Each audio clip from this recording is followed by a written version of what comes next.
What is live? We are alive. Oh, okay. Alive and well. Oh, Thank really? you. Yes. Oh, okay. I see what you're saying. What's up, everybody? Welcome to the FU podcast. This is episode 210. 210. How many? 210, 3 years now? 3 years. Jesus. Ugh. It's June 18th, 2024. Lots of changes, lots of things. Thank you for those who have hung on for so long. And those of you who restreamed the broadcast too as well. Aren't we on? Is that? No, we're on Wave Video. My bad. We're not. But yeah, they can go to Facebook and watch it again, which a lot of people have. They can also go to YouTube and Twitch. So all of those things, and then YouTube as well. Those all help with the algorithms. Are we still on iTunes or are we? Oh yeah, we're still Spotify. We're still on all the audio platforms. I mean, have we updated those platforms? I got to talk to Ashley about that. Okay. So, and I'm glad you brought that up because actually it's got a good little segue. So I interviewed a company today to handle basically taking all of our long form content videos and then making short clips out of them. And then also they're going to help with the social media stuff. And then they're going to help with hopefully some of the Spotify. Because I got a couple emails that I've noticed that came in for like sponsorships and stuff. And I just don't have the time to read all the legal mumbo jumbo and have them handle that, and then that way we can start getting sponsorships and all that sort of shit in here. So hopefully, get that money. I really hope when you like going through there and screwballs in there somewhere as much as I know, for real. As many holes as we put in our stomach drinking that shit and like permanent heartburn for life. Let's see, out of 210 episodes, I'd say probably a good more than half. Yeah, or screwball. A little less than 3/4, maybe. Yeah, that was. Whew. So that's like 160 bottles. I can't even touch the shit. I love it. I still love the taste, but I can't touch the shit without my stomach being like, ah! Yeah, just the sound. Like I haven't touched it in a long ass time. In fact, do I still have a bottle of it downstairs? I don't even know. That I do not know. You may. I mean, we may have to have a shot for old time's sake tonight just to make our stomach scream. Who knows? It'd be fun times, right? Yeah. Hey, what's up, Ashley? How y'all doing? I just asked a question about you just a second ago. Andy had a question about the Spotify and if things have been updated and stuff on that. And I noticed in my email that I got a bunch of different things about sponsorships. So need to run that through AI. Well, she's also a busy lady too, so don't. I know. That's why she's a mom and school, and trust me. And nails. Don't forget nails. I thought that was school. I thought that was part of school. I think she's almost graduated, okay. If I'm not wrong. Could be wrong. But all of encompassing, so. Yes. I mean, running that schedule is not easy, so having to do something on the side for, volunteer work, I get how it gets put on the back burner, and that's not a problem. Yeah. Priorities. Yeah, I found that out from my brother-in-law who was supposed to be here Saturday to help me install and test these pumps. Waited around all fucking day, never showed up. Well, I mean, he's been over here a couple times. He's like, oh, this damn shit. He's like, fuck this pool. He's like, goddamn. He's probably feeling like how I feel the last 20 years. I mean? Fuck this pool. You can't hold it too much against him, right? Nah, and I'm just busting his balls. No, I just hate when somebody says they're going to do something right and you're like sitting around all day waiting. And like, that's what I cleaned the pool. I scrubbed the pool, ran the robot, did all that, all the things. I just see Devin out there going, I did the robot. Did the robot in the pool. He's just pop locking out there. I mean, I was jamming out. Of course, got the cops called, which, oh yeah, by the way, that happened. I was just like, so I had both speakers set up on either side of the yard, but I had them facing the house. So it's not facing out towards like the neighbors or the neighborhood. Yeah, I've got mine facing the house too. I know you. Yeah. And so, and then when you pair them, they left channel, right channel. They're pretty fucking loud. The bass in them hoes carry. Yeah, and so I turned on Phil Collins' song "In the Air Tonight," and I was like, oh, I want to hear this on full volume just to see what it's like. Dude, yeah, that drum solo was so badass. They were like 911. Yep. 911. I've got a Karen complaint about Phil Collins. They're playing Phil Collins excessively loud. He's playing In the Air of the Night, but his bass is in the air of today.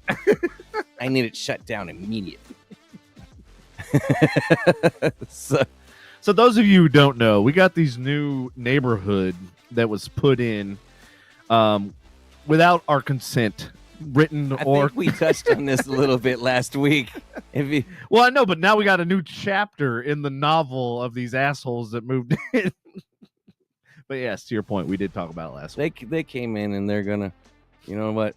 There's somehow, some way, I keep coming up with funky ass shit. I'm sorry. We're going to have to figure out how to live in the same neighborhood together. You can't get around it. It just is what it is. These fuckers moved in, and you've been here, and they're trying to establish dominance over the neighborhood.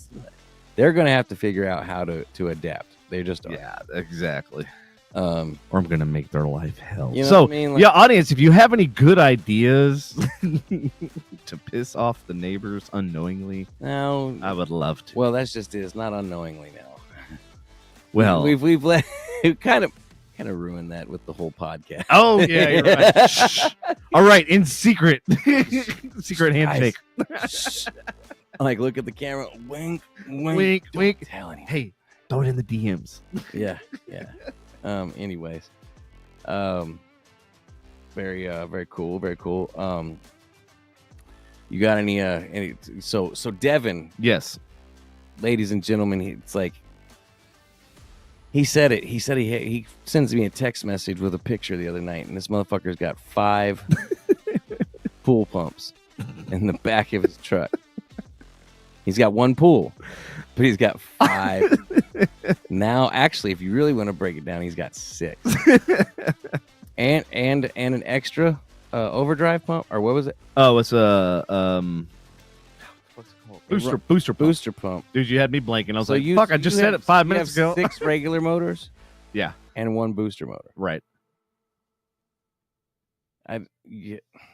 I'm eventually going to build. I mean, I have a pool too, so I can't, if they run, I'll be like, hey, Devin. And I run out of my pump takes a crap on me and be like, lift one of those off you for a few dollars, a few ducats. Lindsay says throw 5,000 Orbeez on their line the night before it's supposed to rain. Lawn? Okay. I thought I was like, it's supposed to be yard or lawn. Okay. Whose lawn? Neighbors. They are tiny.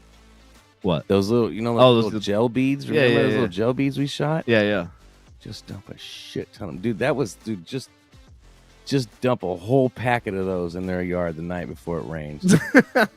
I mean, I don't mean a whole packet, several. Just have a bucket and be walking your dog and just go whoosh. Fly a drone over there and just drop. They're gonna think it's like some kind of like pest or fungus or something. They're gonna start spraying for stuff. Like, what is this? Ashley likes your comment. It's not a bad idea. I like the ideas. Keep them coming, y'all. There was something that we used to do back in the day. If you could get it to dry fast enough, we would write messages in soap on people's driveway, and when it rained, the soap would come up in the message that you wanted it to say. You could actually use shaving cream, and it will permanently stain the concrete. Well, I mean, that's not so. Fuck you! Go back to California, bitches. That's not so subtle. Shaving cream is it's like, that's shaving cream. Soap is like, at least it'll dry, and they won't see it till it rains, and it says fuck off. Ashley says instant mashed potatoes. I love how corrupt all y'all are. I love this. Keep them coming. Instant mashed potatoes would be a great one to do in a rainy winter. They're like snow flurries. Oh, we got snow. Why does it smell like garlic? Like, is that 4 cheese? Oh, thanks, Karen and shaving cream. Yes. Anyways, what an interesting. You know what I really could do that they can't do a fucking thing about? What's that? Light up their whole backyard and their whole house. They can't do anything about it. I mean, you could technically be lighting up your yard. Exactly my point. As long as it's aimed mostly at your yard. Even if it's not, they can't do shit about it. I'm just saying, you have those lights. I do that I can literally will be majority. But if I looked out my, you know what I mean? Like out my fucking door. You know what it reminds me of? Remember Christmas Vacation when he turns on the fucking lights? Oh, And all the shit. Oh, They you know dropped what's even everything in the better? house. You know how even better you could get away with that? What's that? Is if you somehow got another one of these and just had it in that window. Oh, I have 10 more of those. So put it in the window at their house. Like instead of like they can't say shit about that. Nope. Like, just aim it straight out their window. Aim it And, straight out. oh yes. Yes. And then there's all their windows. Just aim it straight up. Because you know what I mean? Like I get it. If it's outside and you're aiming in their backyard, there could be cause for you to, but if it's truly inside your window, they can't do dick. Oh man, you should have all the ideas. You should have 2 of them right next to each other, just like these, and they should be on every podcast. And that should be part of the podcast. Like, no, because we can't get their faces on there. We blur out their faces. If we blur out their faces, we won't be liable. Well, the problem is the podcast is still light outside. No, we can't do that because the address is on the. We still could get in trouble. But yeah, just have that be a bit. Like call it highlight of the night, and then you just see it. We film it real quick, see if they're out flipping us off or something, then go back to the show. So hey, how's it going? How's everything? Just check in every couple weeks. How's the highlight doing? That'd be great. Speaking of, wait, what did Lindsay say? No, we're not trying to wreck. Oh my god, no, not trying to like ruin. Like Jesus, going for the fucking jugular. Go for the gusto. No, audience, we cannot just wreck marriages based off like being fucking Karens. Shit, man. That's cold. That's cold blooded. God damn. Oh, you know what we could do? DoorDash some fucking salt. 500 pounds of salt on their door. I still feel like that would be. We'd have to foot the bill for that or something. Yeah, that's true. I'm not spending money. Not on. If it's not Orbeez or instant mashed potatoes, I'm probably not dropping that much bread on this. Lindsay says divorce usually means moving. You know, honestly, like I had a dream that like I literally like they just got so fed up, they left, and then I bought their fucking house, and then I bulldozed the fucking fence down and just said, "Big backyard now. Now I have a guest house." Not just a big backyard. You bulldoze or you gut the house, or you bulldoze the house, have a driveway and a fucking shop, dude. And you have a gate. Turn the house into a shop. That'd be fucking awesome. Well, that'd be hard to do. Yeah, you probably have to just bulldoze it. You wouldn't, because you need a taller ceiling than what's in a normal garage for a lift. Yeah. But yeah, bulldoze that bitch, put up one of those fucking, not the low cost, low maintenance fucking steel fucking shops. The only thing that's really going to cost would be the concrete. Yeah, and luckily I have a guy for that. So he's gonna lay the concrete for the pad out back here, and then for the driveway. Why are we discussing our plans?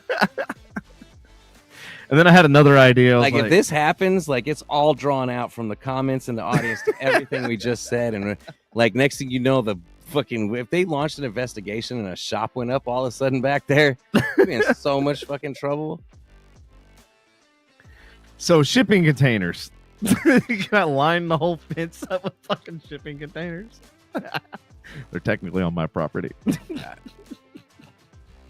Would that not be fucking hilarious? It's the whole row of fucking shipping containers all across there, double stacked. That's what I'm double saying, stacked. Yep. God, you could actually turn that into a shop too. Yep. Exactly. The things people have done with shipping containers is absolutely crazy. And then I had another fucking weird dream same night that next door Dan's house went for sale, and then I just fucking bought it, and then I was like going, wait, what the hell am I going to do with 2 fucking pools? That's a headache. Never mind. Scratch that dream. Yeah. But I got enough pumps. Yeah, it is true. You got enough pumps to run both. Maybe I could connect the two. That would be badass. Turned into a fucking Olympic swimming lap pool. Jeez. Oh, man. So. Oh, I can't wait for Halloween. Yes. We're going to have strobes. We're going to have everything fucking. I like your idea. Besides the cops and the. and brother-in-law not showing up, and the cops showing up. Yeah, the cops and your 5 pumps. Dude, it was so funny. So the cop showed up, and like all I saw was a hand, and I'm like going, "Well, Joel, my brother-in-law, I was like, he's pretty tall." I was like, "Yeah," and I was like, "Well, maybe it's Andy." So I just opened the door, and I'm like, "Hey, that's a cop." Nice. I was like, "Oh, my bad." Oh, hi, officer. Hi, officer. I'm minding my own business. Leave me alone. No. Nah, he was really, really cool. So besides that, was your weekend decent though? Yeah, it was really good. Cool. That was good stuff. Good stuff. What about you? Decent Father's Day. Yeah. Man, I ain't gonna lie, man. I know people are gonna say what, but Denny's over here. Bro, He's still fucking. we went on Father's Day. Did you really? Busy as fuck and still had fast service. Food was amazing. That is so. I cannot believe it. And if you look up their reviews, they got like a 4.3 or something, or 4.5. Well, kudos to the owner of that place, then. So, well, apparently somebody, I don't know if they were drunk or they were mad, but somebody apparently tried to drive through the front of the building. What? Yeah. And when did this happen? So we got to go. I got pickup. I don't remember, a month and a half ago. About 2 months ago. And I just happened to be there while she's talking on the phone about it. She's like, yeah. She goes, I'm here working on things. She's like, I'm trying to get somebody to come contract this. And she's like, yeah, somebody tried to drive through the front of the restaurant, if you haven't already heard. And I was like, damn. And sure enough, the damage is still there. You can't get in through the front door. You have to go around to the side door. I didn't even know they had a side door. Yeah. Neither did I, right? Neither did I. But no, we went for Father's Day, sat down. They were on point fast, got our drinks fast, took care of the kids, everything. The food was absolutely stellar. I couldn't believe it. What'd you end up getting? I got, was it Grand Slam breakfast? I just got double sided, double bacon. Wait, did you go for breakfast or did you go lunch? Bacon. Bacon? Ashley, timestamp.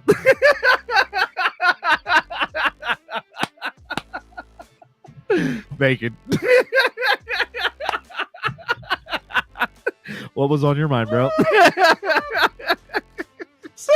You know what I like to eat for breakfast. It's definitely not a mystery at this point. Oh my God. All right. So we went for breakfast. Hey. All right.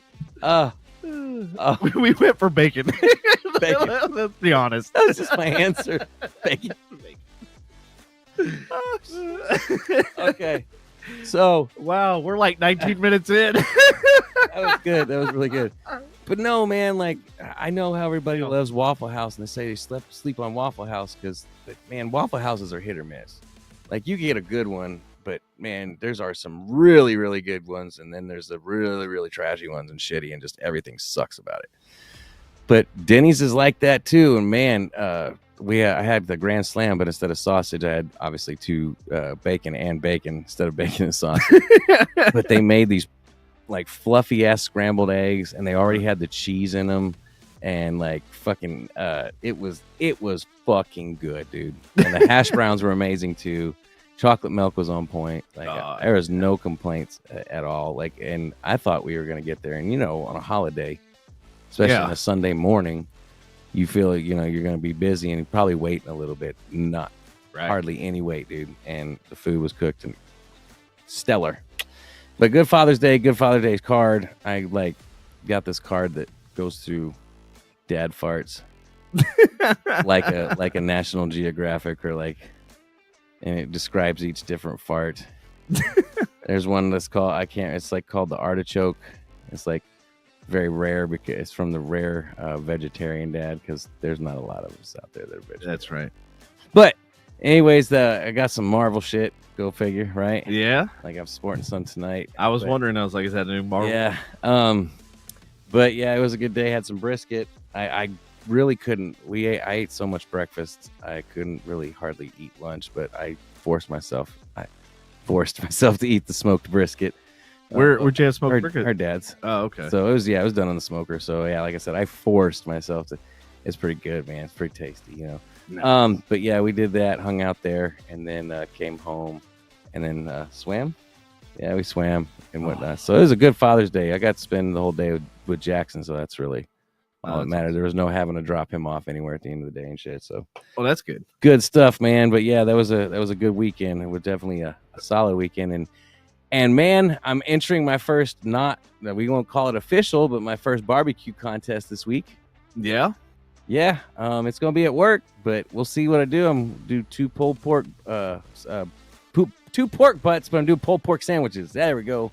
Now I'm talking about pulling a lot of pork, but we shall see. We shall see what happens, man. Fingers crossed. My first time doing this, but I think I'm gonna do all right.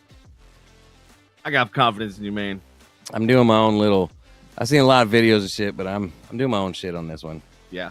The crustaceans that I'm doing on top of it is normal. Like you gotta encase that shit in the seasonings and shit. Are you searing it? But what you're doing to? Well, it's you when you do the pulled pork, and every one of them has showed how to do this. You just get it covered in a crust, almost like a brisket too, but it's a little bit different. But man, I got these things wrapped and encrusted, and I went ahead and injected them with some shit that I'm not gonna tell anybody about, and it's just gonna fucking. Nice. I'm gonna sit it for about 7 to 8 hours tomorrow, probably longer than that because it's two of them. So what temperature you gonna cook it at? 250, and then I'm gonna take it once they hit 165. Well, 160. Pop them out. I'm gonna do what I've learned since I've done actual research. It's called the Texas Crunch, and you wrap it. You do double wrap and foil, and then you put it back on for I think another hour until it hits 205, and then you pull it. Oh, speaking of, do you have any of those like metal grates you can put in the bottom of like an aluminum pan that if I put liquid in, it would keep the meat out of the liquid? I mean, I have a broiler pan. Oh, she says you got one. Okay, well, I will look, but I don't think that's what I need. I'll look, but I don't think that's what I need. Was it? Are you putting it? Like, in the smoker? So I'm taking the. So I'm obviously smoking it, right? Right. But then once I put it in this aluminum stuff, I want to have an aluminum tray underneath it with I'm not gonna tell you what I'm pouring in it yet because it's my secret. I want to see if it works or not. But I need something. Pineapple juice. I need something to keep the no, it's not. Suck my dick. Keep the meat out of the liquid. I got you. The liquid, yeah. So I use that for ribs. That's why I was asking for the same concept. Because what happens is the moisture makes it super, basically fall off the bone. So yes, a lot of people recommend pineapple juice. Yes, but that's not what I'm using. Okay. I'm trying something out. I haven't seen anybody do it yet. I'm sure somebody somewhere, if I said, "Hey, I did this," they're gonna be like, social media is like, "Oh man, I did that like 3 years ago." But whatever, doing it. And if it turns out, are you gonna film this? No, you should totally film it. Just little clips here. I've already wrapped it and shit, dude. You're barely. I mean, I would. It make great content for the show. That's all. The problem is I seen the videos that I compare this to. Yeah. And my kitchen's a fucking mess and not set up to shoot any fucking videos. That's why you do tight shots and they can't see anything else. But everybody else does such good shots. They kind of show the whole thing and they're so clean. I don't know how, especially when they're like sitting there just dumping all this seasoning on the thing. And it looks like it's staying all in that mat, and I'm just like, and it's all over on the fucking kitchen and on the fucking wall. Like, yep. Like, well, how did that happen? It looks so easy for them.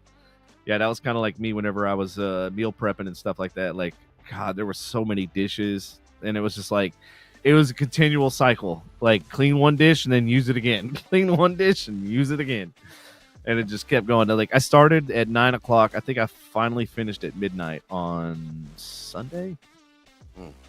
Yeah, it was like literally nonstop cooking for like 3-4 hours. It was crazy. Well, but no dishes. So I'm hoping I do this right. I've learned and studied and like, you know what I'm saying, I don't want to be my first barbecue contest and then like, damn, you placed like dead last. Yeah, like, there's like, I think there's 6 of us in it, you know, and I don't want to be like, I don't want to be 6th or 7th because that means I didn't even place.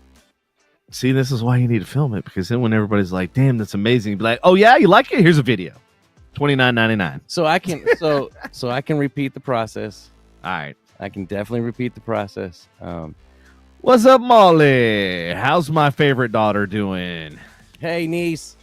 She said Happy Father's Day to me. I was very heartwarmed. Oh, Jesus. Auntie and uncle says hello. Her AC went out in her apartment a couple days ago, so I was like, "Oh man, in this fucking weather." Are you dealing with a decent apartment complex that can get on it right away? Or are you dealing with one of them shitty bitches where you're gonna have to go on Facebook and like, who do I need to contact to hang these? I mean, not to answer your question. We'll get to it. We don't work on the weekends. Does that answer your question? I think legally they don't have to until it goes above 85. Is it 85? I can't remember. There is a temperature that it has to go above that legally they don't have to do anything until it goes above that. Oh. It's got to be truly life threatening, but I could be wrong. It may be lower than 85. I don't know. I thought I've read that or heard that somewhere. So feel free to research it. No worries.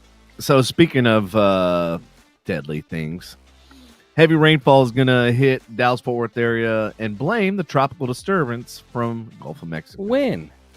They said it might not hit the DFW like this far north, but it's definitely hitting Houston and stuff like that. And here's the problem. And I just saw somebody posted on Ray Roberts that they opened the dam on Ray Roberts. And I'm like, great. That means the water that we have here is going to be even more.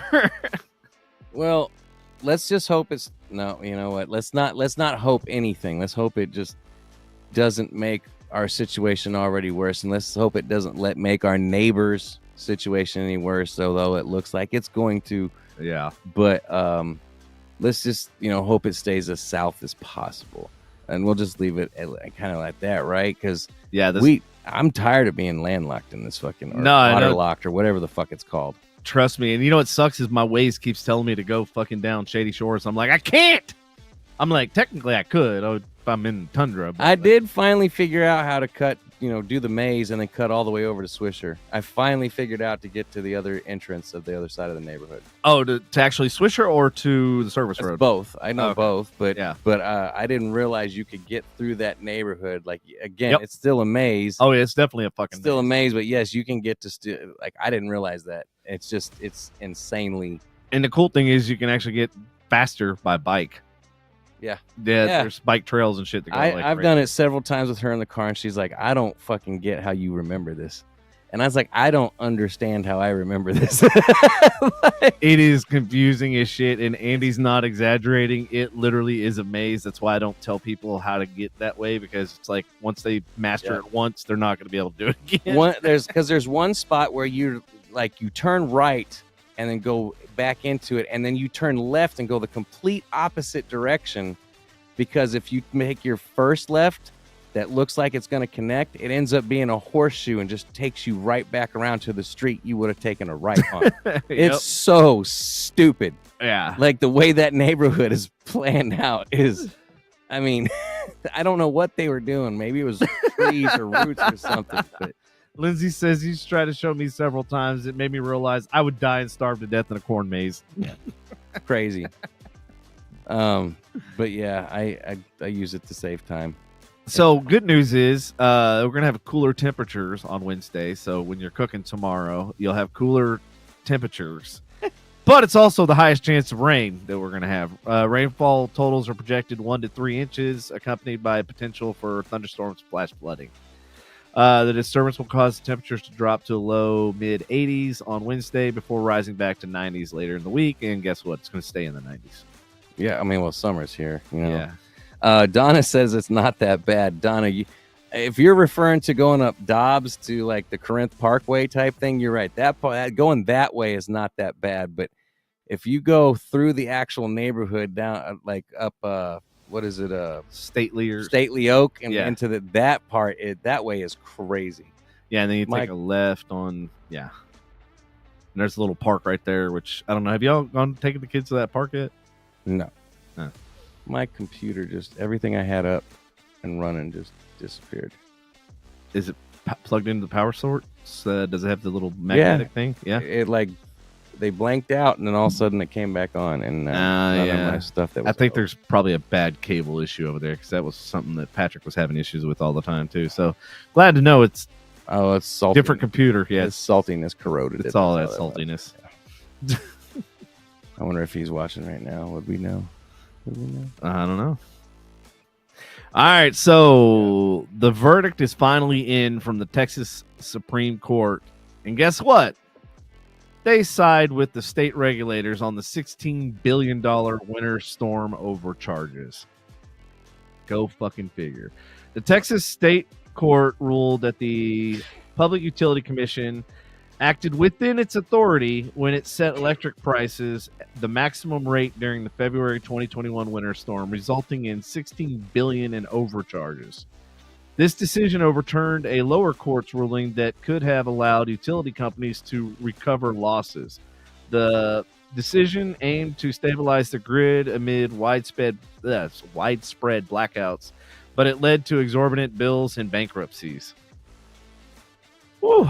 So what are y'all's thoughts on, once again, the state of Texas screwing over basically everybody? Do you think we should get some of that money back, right? The people that paid into that shit. Or use that money to fix the fucking thing. I don't care if they had loss. I don't care. Yeah, that sounds like a you problem, not a me problem. So why are you billing me? Our bills were still that high, and they still didn't do anything with it. They still haven't fixed the infrastructure. I know, and that's what pisses me They're still talking rolling blackouts if people don't calm down. Well, if you guys don't figure out how to make a law to keep people from moving here, guess what? The demand's just going to increase. Dipshits, figure it out. Oh, well, it is what it is. So apparently there was a sting that happened. Flower Mound in Highland Village. Oh, God, yes, I saw this. Flower Mound, for whatever reason, I don't know what's going on in that town, but there was 30, not even exaggerating, 30 stories of Flower Mound. I was going, dude, what the fuck happened to Flower Mound? Is it going downhill too? They're white collar criminals out there. You know what I mean? I really feel like something like this has happened in Flower Mound before. I feel like it also has happened in Carrollton. It's not like Fire Chief, but yes, there's been a couple prostitution rings busted in the last 10 to 12 years. That's very similar to what this is. Right. So the former Highland Village fire chief was arrested as part of a countrywide prostitution sting operation. The affidavit reveals that he was involved in soliciting services, leading to his arrest along with others in the operation aimed at curbing illegal activities. This incident has raised concerns about the ethical standards and conduct expected from public officials. And I thought I read something that the person was supposed to be a minor, so it makes it even worse. I mean, it's one thing if it's a prostitution ring, whatever, blah, blah, blah, but I think, don't quote me on this, but thought I had read something that the person was playing like they're 15 or something like that. They're a minor? Mm-hmm. Really? Yeah, so. Was it what were they going after, precious metals? Oh my God, this guy. No, they were singing in a chorus. And there was A minor. A minor. A minor. You did say it minor. Okay. Yeah, A minor. Okay. Yeah. Kudos to you. I like that. Way to counter. I like it. Thank you, Kendrick. That was pretty punny. That was all Kendrick right there. Channeled the inner Lamar. That was pretty punny. Thank you. I see what I did there. Oh yeah, Lindsay's not wrong. She said the fire chief even had Chester the molester mustache. Totally fit the MO. Yeah. Dude, at least clean your image up, bro. How did you not? You literally are the poster child. You don't think we saw that van you got in? So from what I read, apparently the detective came and knocked on the door or whatever, and of the 1980s panel. No, go ahead. The fire chief, whatever, was already in the hotel room, and he was still wearing I guess he was wearing a sheriff or some kind of uniform. He was still in uniform. I would have laughed if you said diaper. He was into a lot of kinky Yeah. things. But it's okay. So he was wearing his uniform apparently. Right. So anyway, so yeah, that's it's been happening for a while. I think it was like in Melissa. Remember when To Catch a Predator was a thing, and they busted somebody in Melissa, and then they basically fought it and shut the whole show down. That was me. I Okay. had to re-enter. Okay. Yes, yeah, I remember that. I don't know. Did you see the Denton drone show that they had? It was all like they did all sorts of what? No, like, what are you talking about? What? Who? What? Wait. No, I'm talking about minors. It's not underage sex trafficking that I'm joking about. I'm talking about the guys that risk their life to, mine minerals every day for our jewelry and lithium batteries. Yeah. And then he was talking about somebody in a choir. I don't know. God. So it's just chastised over here. Donna says it's not the first time Highland Village has had corruption. Donna, it's literally happened in our backyard too. Lake Dallas was busted many times. This one's lots of corruption from the police chief to the mayor to which I know. Go to the neighborhood next to us. There's not, and I don't mean the trailer park. I mean the neighborhood. There's some stuff going on that I've been privy to. I won't. Oh yeah. I won't say where it happens at, but it's in that neighborhood, and it connects a lot of different. No, I'm not gonna say nothing. Never mind. Yes, I know what you're talking about. But yes, it's pretty crazy. But anyways, so moving right. Bye, Molly. Are you just coming in, hit it and quit it, and you're gone? That's messed up. Yeah, I think she got. We family. She's got to go back to work. Speaking of, I need to. Molly left. She's already gone. Bye, Molly. Love you a long time.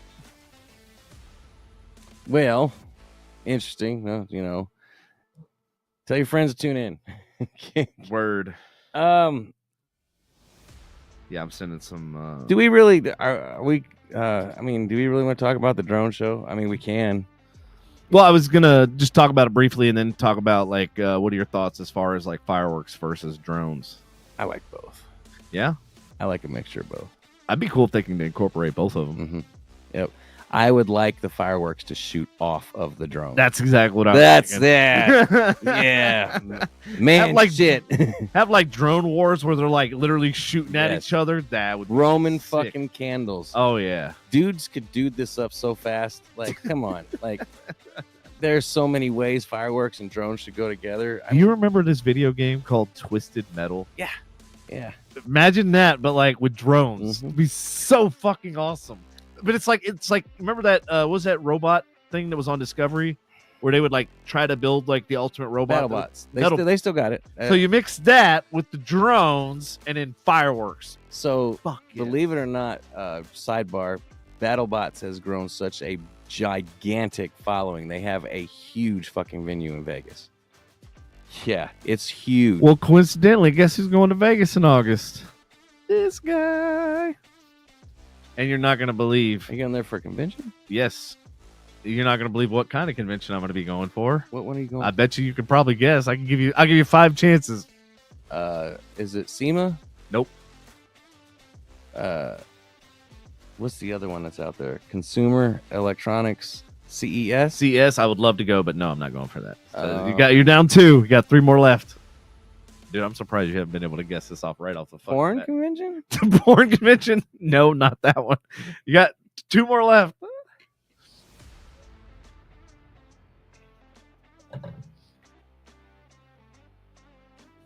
Molly says swingers convention. I thought you were going to work. Don't take my guesses. Well, is it a caster convention? Nope. Damn it. So I got one more. You got 1 more left. Last guess. Make it a good one. The other convention that happens out there. I know SHOT Show's already gone, so I'm not guessing that. I can't believe. Hold on. Nothing like that air. I don't know, man. I give up. It's an AI convention. Oh, okay. I'm like, how did you not guess Well, that? I thought it was going to be a well-known convention. I don't know the AI conventions, man. No, it's brand new. I mean, obviously AI is relatively new, and it's not new for me. But I got invited. It's a 5-day event, and I got tickets to all 5 days. It normally, I think it's like $5,000 or $6,000 to get in or to go. So I told my boss, basically was like, hey, I'm looking to go to this. Like, either, if the company wants to fund it, that's cool. Like, if not, then I'm going anyways. Right? I'm like, I'm gonna go because it's so we have part of our review is you have to do like continuing education, right? CE credits. Right. And so that's why I was like, well, this will be a perfect opportunity to use that. Last year I did Web 3.0, and I thought that was going to kind of take off, but now I realize like AI is going to take off, and then Web 3.0 is going to take off. So it's yeah. So Web 3 is kind of further down the road, but AI is obviously I mean, look at all the AI stocks; they're going through the fucking roof. Ashley did guess AI, by the way. Did she? Yeah. Oh, good job, Ashley. Molly said relationship help can. Shit, if you can find one of those, let me know. I will attend.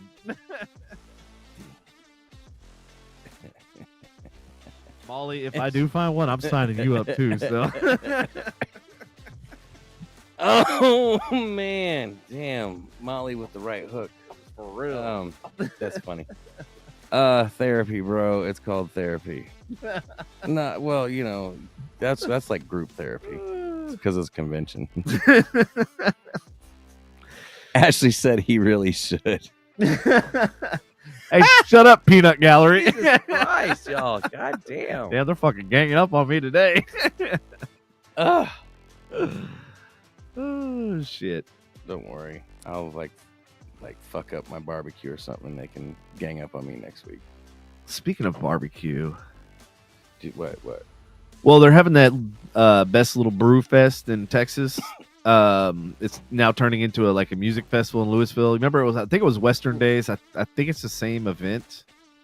Well, Western Days always happens right at the opening of Texas State Fair. They open the same weekend. October, right, or something like that. September. Okay. They I don't know why they plan it in the same, but I mean, opening weekend. Who wants to go to the fucking State Fair and opening? Jesus, it's nuts there. But yeah, they always have it the weekend that it's Friday through Sunday. Are they closed Sunday? Western Days in Louisville. It's like Friday through Sunday, I believe. Yeah, I think it's Friday through Sunday, Friday evening through Sunday, and they close down the town. But that's September. I've never heard of the best little brew fest before. Let's see. The event is changing. The date stays the same. October 19th is where it is when it is. Yeah, that's so they're gonna have 9 tribute bands, 30 retail vendors, and multiple food trucks. So they got a Stevie Nicks tribute, they got a Shania Twain, they got a Selena tribute, they got a Green Day tribute. Ooh, that'd be cool. Stevie Nicks and Green Day be cool. Yeah, they got a George Strait, Stevie Ray Vaughan, Texas Flood. They are fucking awesome. I have seen them twice. They're really, really good. I do like George Strait, but I don't know if I'd go see a cover. But go ahead. Sorry. And then Chicago tribute, and then the last one, Def Leppard tribute. I pour some sugar on me. I don't remember the coughing at the end. I wonder if they can still sing it that good. Jesus. That'd be kind of cool. Yeah, that'd be fun. Hey, Lindsay, don't be playing with my emotions. I've thought about it, okay? Jesus Christ, they ain't leaving the comments alone, are they? I know, they're like fucking on fire with no redheads allowed. And we can shut off commenting. Damn, we lost audience participation real fast. What happened? Yes. Oh, now here's another Flower Mound story. Oh, what you got? Restaurant server chases and wrestles alleged drunk. Ooh, yeah, I'm glad you're here, because I was gonna ask Lindsay if she had similar stories. So apparently A North Texan server intervened to stop an alleged drunk driver. The incident occurred when the worker noticed a driver behaving erratically in the parking lot. He was like, "Man, fuck this! I just don't need to pay for this shit. It was a horrible service." And is acting quickly. The worker wrestled the keys away from the driver to prevent any potential harm. He's like, "Fuck you, you drunk asshole! You didn't tip me, so you ain't going nowhere." Authorities were then contacted to handle the situation, showcasing the importance of community vigilance and quick thinking. Meaning, if he walks his tab, you better go get him. That's right. That's exactly what happened. He's like, "I'm not eating food cost tonight." Dude, I will never forget. There was Texas OU weekend, and I was working at Fox and the Hound, and they completely underscheduled. They forgot that it was Texas OU weekend, and I think I had 20 tables fucking to myself. It was like, and I had so many walk tabs, dude. I was like, how am I supposed to track every motherfucker down? I'm like, so what they did is they took all the pool tables. I think there was like 30 something pool tables, and they converted them. They put the tops on them and basically converted them into tables. And of course, they didn't have chairs for everybody. So a lot of people just, set their drinks or whatever. And that was the problem, is because nobody was in their same spot. So like trying to track down people to give them the tab or whatever. Oh, dude, it was the biggest clusterfuck. And I was like, yeah, I'm never working Texas OU weekend again. Not as a bartender or whatever. This was Fox and the Hound and off of Rosemead, and damn, it's that busy there too. Oh, dude, it was insane there. But yeah, then I worked a couple Texas OU at Stan's Blue Note. I got to be a bouncer there, and I actually made more than bartenders. That was fucking awesome because they had to tip me out. And then plus I got tips on top of that, so I ended up walking with like I think three or $400 that night. I was like, dude, this is badass. I've always loved the rivalry. Yeah, I always have, but I don't like the problem is it turns so many drunk assholes because they come down here from Oklahoma. And, well, it's funny because they say like if don't get me wrong, we got a lot of them, the fans already down here. Well, they say if like Oklahoma wins, then they end up staying here and partying the whole weekend. But if they lose, they get in their car and they fucking get the hell out of Dodge. Oklahoma's been beating us for like the last 3 fucking years, dude. Have they? Yeah, I believe it's the last 3 seasons, 3 or 4. I know because like if you go that weekend during the game, the fairgrounds are you can get into anything until the game's over with, because they're all there for the game, and then everything dies around, and you just have a fun day and shit, and then you leave right before the game lets out, and then you get it's a much easier day. Yeah. Well, weekdays in general are easier because everybody's in school or at work. Right. So I don't know if you heard about this, but there's millions face record high temperatures as a heat dome intensifies over U.S.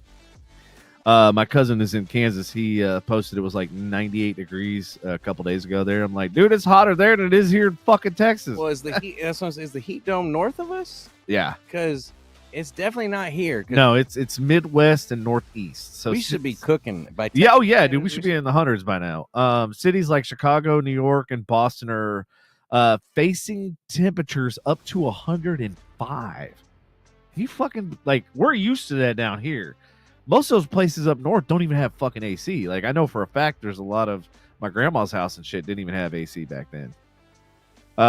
Which is significantly above normal. Emergency plans, including cooling centers, are being activated in some areas. The National Weather Service has introduced a new heat risk index, and if you looked at it, I saw it today a couple times, and it's like literally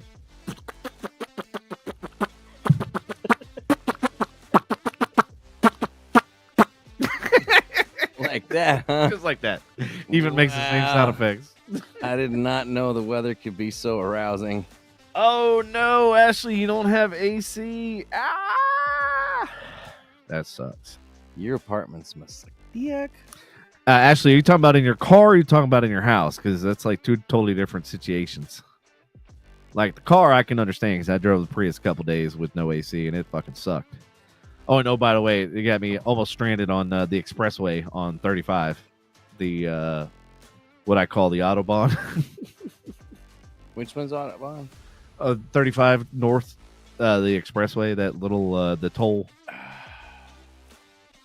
There's certain parts. Yeah, I mean, yeah. Right where 635 to once you get to like Beltline, it starts to slow down. But once you pass Beltline all the way into like Louisville, it's fucking dude. It's Autobahn Central. I don't know, man. The fastest roads I've been on is George Bush and the Dallas North Tollway. You run into Lamborghinis on the Dallas North Tollway a lot when you get down towards Highland Village. Yeah, Dallas North Tollway though. That's or not Highland Village, Highland Park. Highland Park. Yeah. Actually, the new Autobahn in Dallas is the 635 toll. Have you been the underground thing? Dude, you could literally go like Mach 10, like nobody's regulating, and that's actually where a lot of those was it 1350? You know that car company, car club, or whatever that posts videos. It's like 1350 video or something like that. They do a lot of video races on that 635 with like Ferraris, Lambos, and all sorts of shit. There's this one dude that's got a Lambo, and this guy posts all these videos, and every single one of them, except for like one or two, he gets his ass whooped. And I'm like, why are you posting these videos of your Lambo getting spanked by everything? I'd be selling that, motherfucker. I mean, if they're still watching, still getting you views. Right, that's true. Oh, man. Good job for the guy. California is once again having wildfires. Wait a minute. How did we skip the North Texas housing inventory? Oh, yeah. Well, okay. I'm good with skipping it. I don't give a shit. Okay. Because it's really like, it's okay. So they have more inventory. Okay, that's cool. There's people that are still buying them up left. Good luck getting a house space. Yeah, exactly. Thank God we have one. Definitely. And they did announce that they're going to do a rate decrease. One this year. Good old Jay Powell. So the feds are going to do one rate cut. That's it. Which means our mortgages will drop 0.5%. Yeah. A massive wildfire known as Post Fire, not Post Malone, but Post Fire. What about pre-fire? Or, yeah, I don't know. No, it's post because it's after. Okay. Or maybe just because one post burned.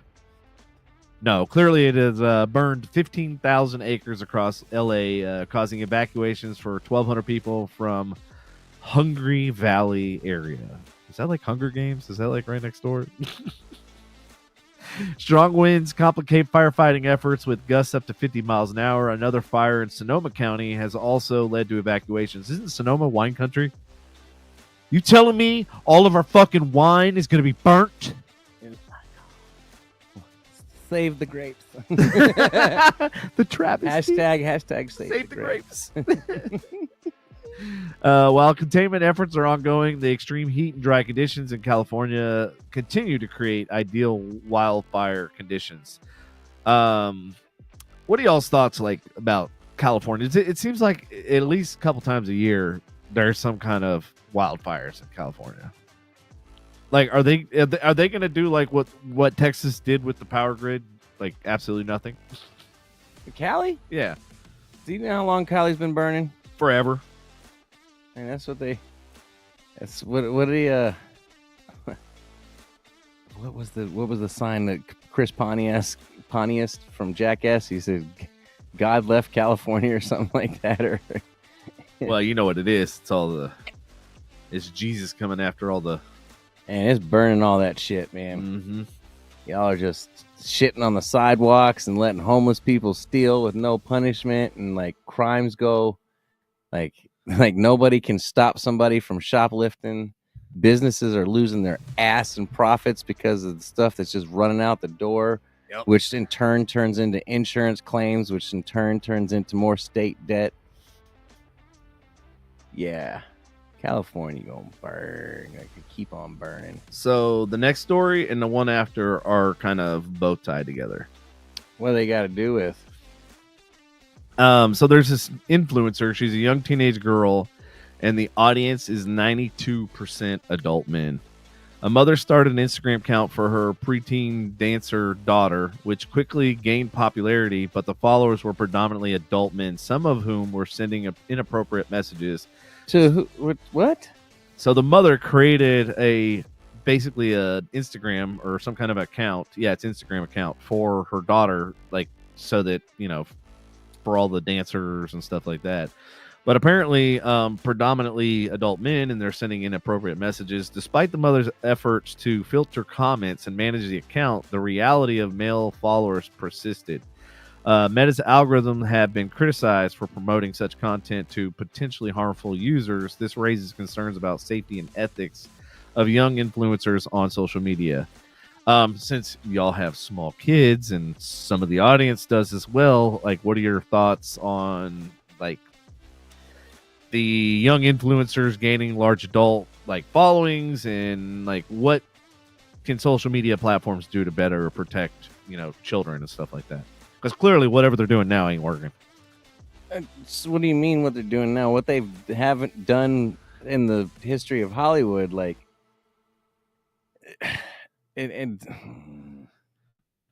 Well, I mean, it all starts from somewhere, right? TikTok, Hollywood, social media. Dude, I've watched so many documentaries in the last few months between Nickelodeon and... I saw the Nickelodeon one. What was the other one? Did you watch the Dance with the Devil yet, or Dancing for the Devil? No, I gotta. Yeah, you need to check that out. Hold on. You were already talking about making something against TikTok. You Yeah. would really hate TikTok after watching this shit, man. The platform it gave this guy, and he's not even on it. Dancing for the Devil, is that what it is? Yeah, it's Dancing for the Devil.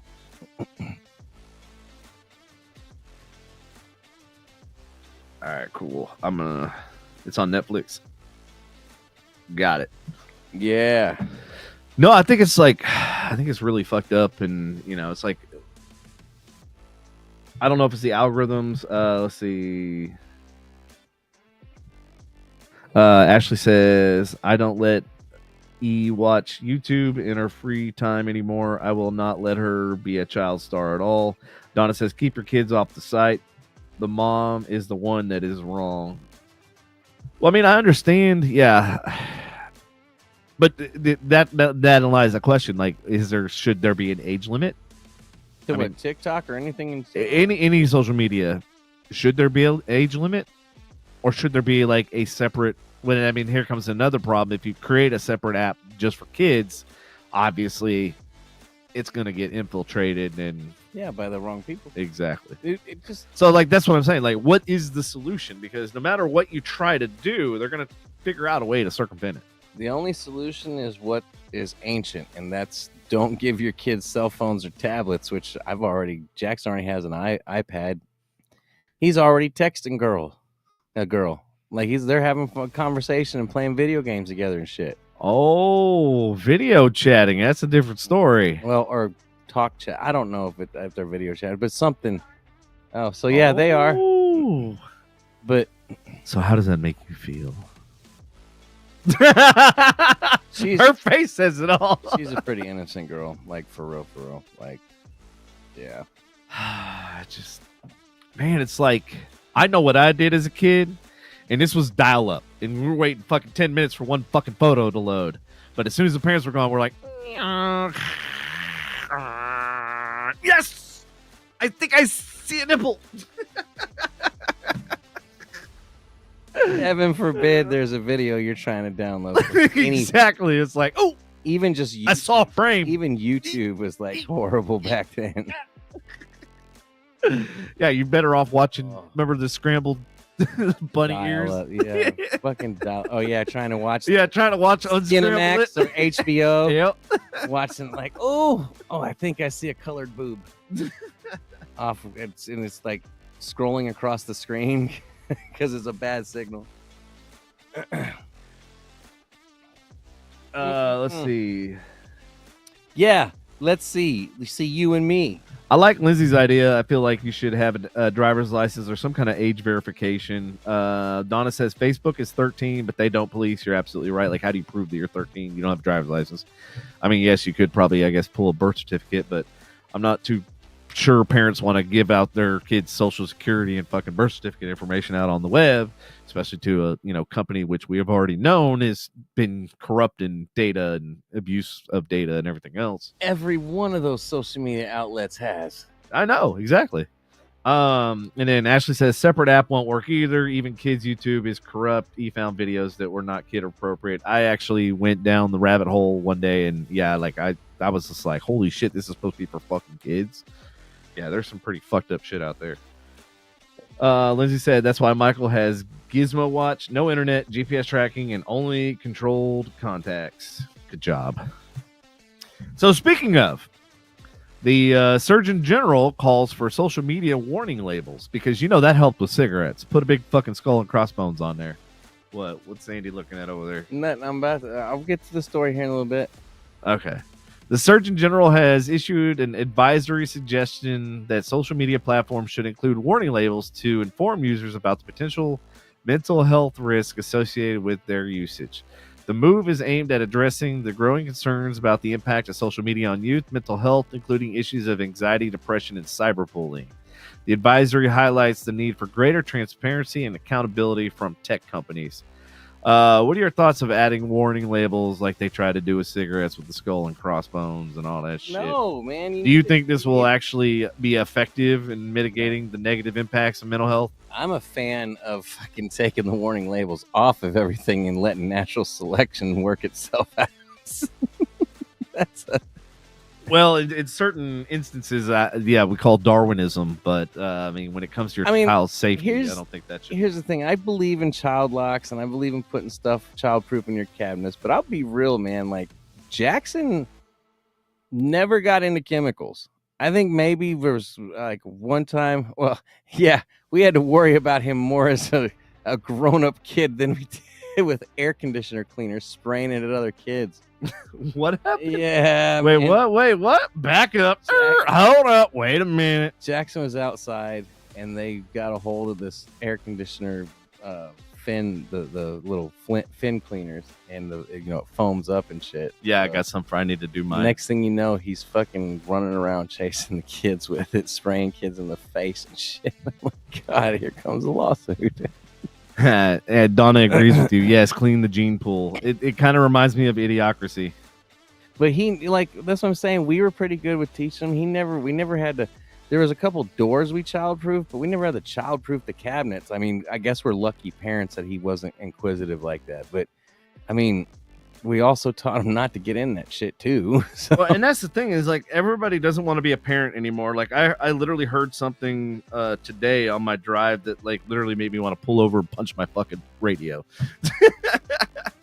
The lady's like, well, what happens when I have to tell my kid that he can't have Pops? He's got to have a no-name generic brand. Do you know what kid that grows up into be? What? That girl that you had on that one night that said, I don't know why I should have to get medical insurance. I didn't ask to be born. Oh. I don't believe I should have to be required to have medical insurance. She should have been swallowed. I didn't ask my parents to have me. Yes, like that girl should have been swallowed. Like you were like sitting here like truly supporting like you were a crappy human being that doesn't want to contribute anything to society, and you're like, yeah, that's me. Like, yep. Fudge. But yes, that's what that person grows up into be. Like, I didn't ask to be here. I don't know. I don't understand why I should have to pay for insurance. Or remember that one girl from California where we were like, oh yeah, we got a bad connection. We basically just hung up on her. Well, no, we had a bad connection. She's like, I don't know how to work. Well, we said something. I don't remember what she's like. Easy for you to say. You don't deal with anxiety and the anxiety of not being able to figure out how to work this. And I'm like, I thought we were like, yeah. Like, I thought we were having a pretty normal conversation. Now, we weren't pressuring you. We were just trying to teach you how to get the headphones to work. But I wanted to go off when she said that. I wanted to be like, how do you know what I'm going through? Like, you're making an assumption that, and I'm like, that's shame on you. Well, you know what I mean? Even with her saying that, I remember she said something, but she's talking about her day. And then for the day was so not remedial, so a very materialistic type. I don't know how she described it, but when she's like, you deal with anxiety, I'm like, are you what anxiety? Like, what the fuck are you talking about? If this is the worst you have to deal with in a day, man, you got news for you, sister. I don't know how you made it this far in life. And, you know, Well, to Donna's point, that creates live in your mama's basement all your life and living off government handouts. Like, that's the problem. It creates these entitled kids that think that everything is, like that girl said, I didn't ask to be here. I didn't ask to be born. I'll never forget that. Woo. That was a special. Dude, I watched. That was Harrison's girlfriend, right? Yes, and I rewatched that and re-listened to that episode like 3-4 times. I was just like, she really did say that. Like, that was literally caught on. I was like that really happened. And I don't remember to this. And day. she was completely convicted, like 100% conviction to it. Yeah, 100% to her statement. And that's what it was like. I don't remember what led to the conversation, but she's like, it had to do with like your taxes and stuff and your paycheck or something. And right. She's like, I don't understand why I should have to have medical insurance.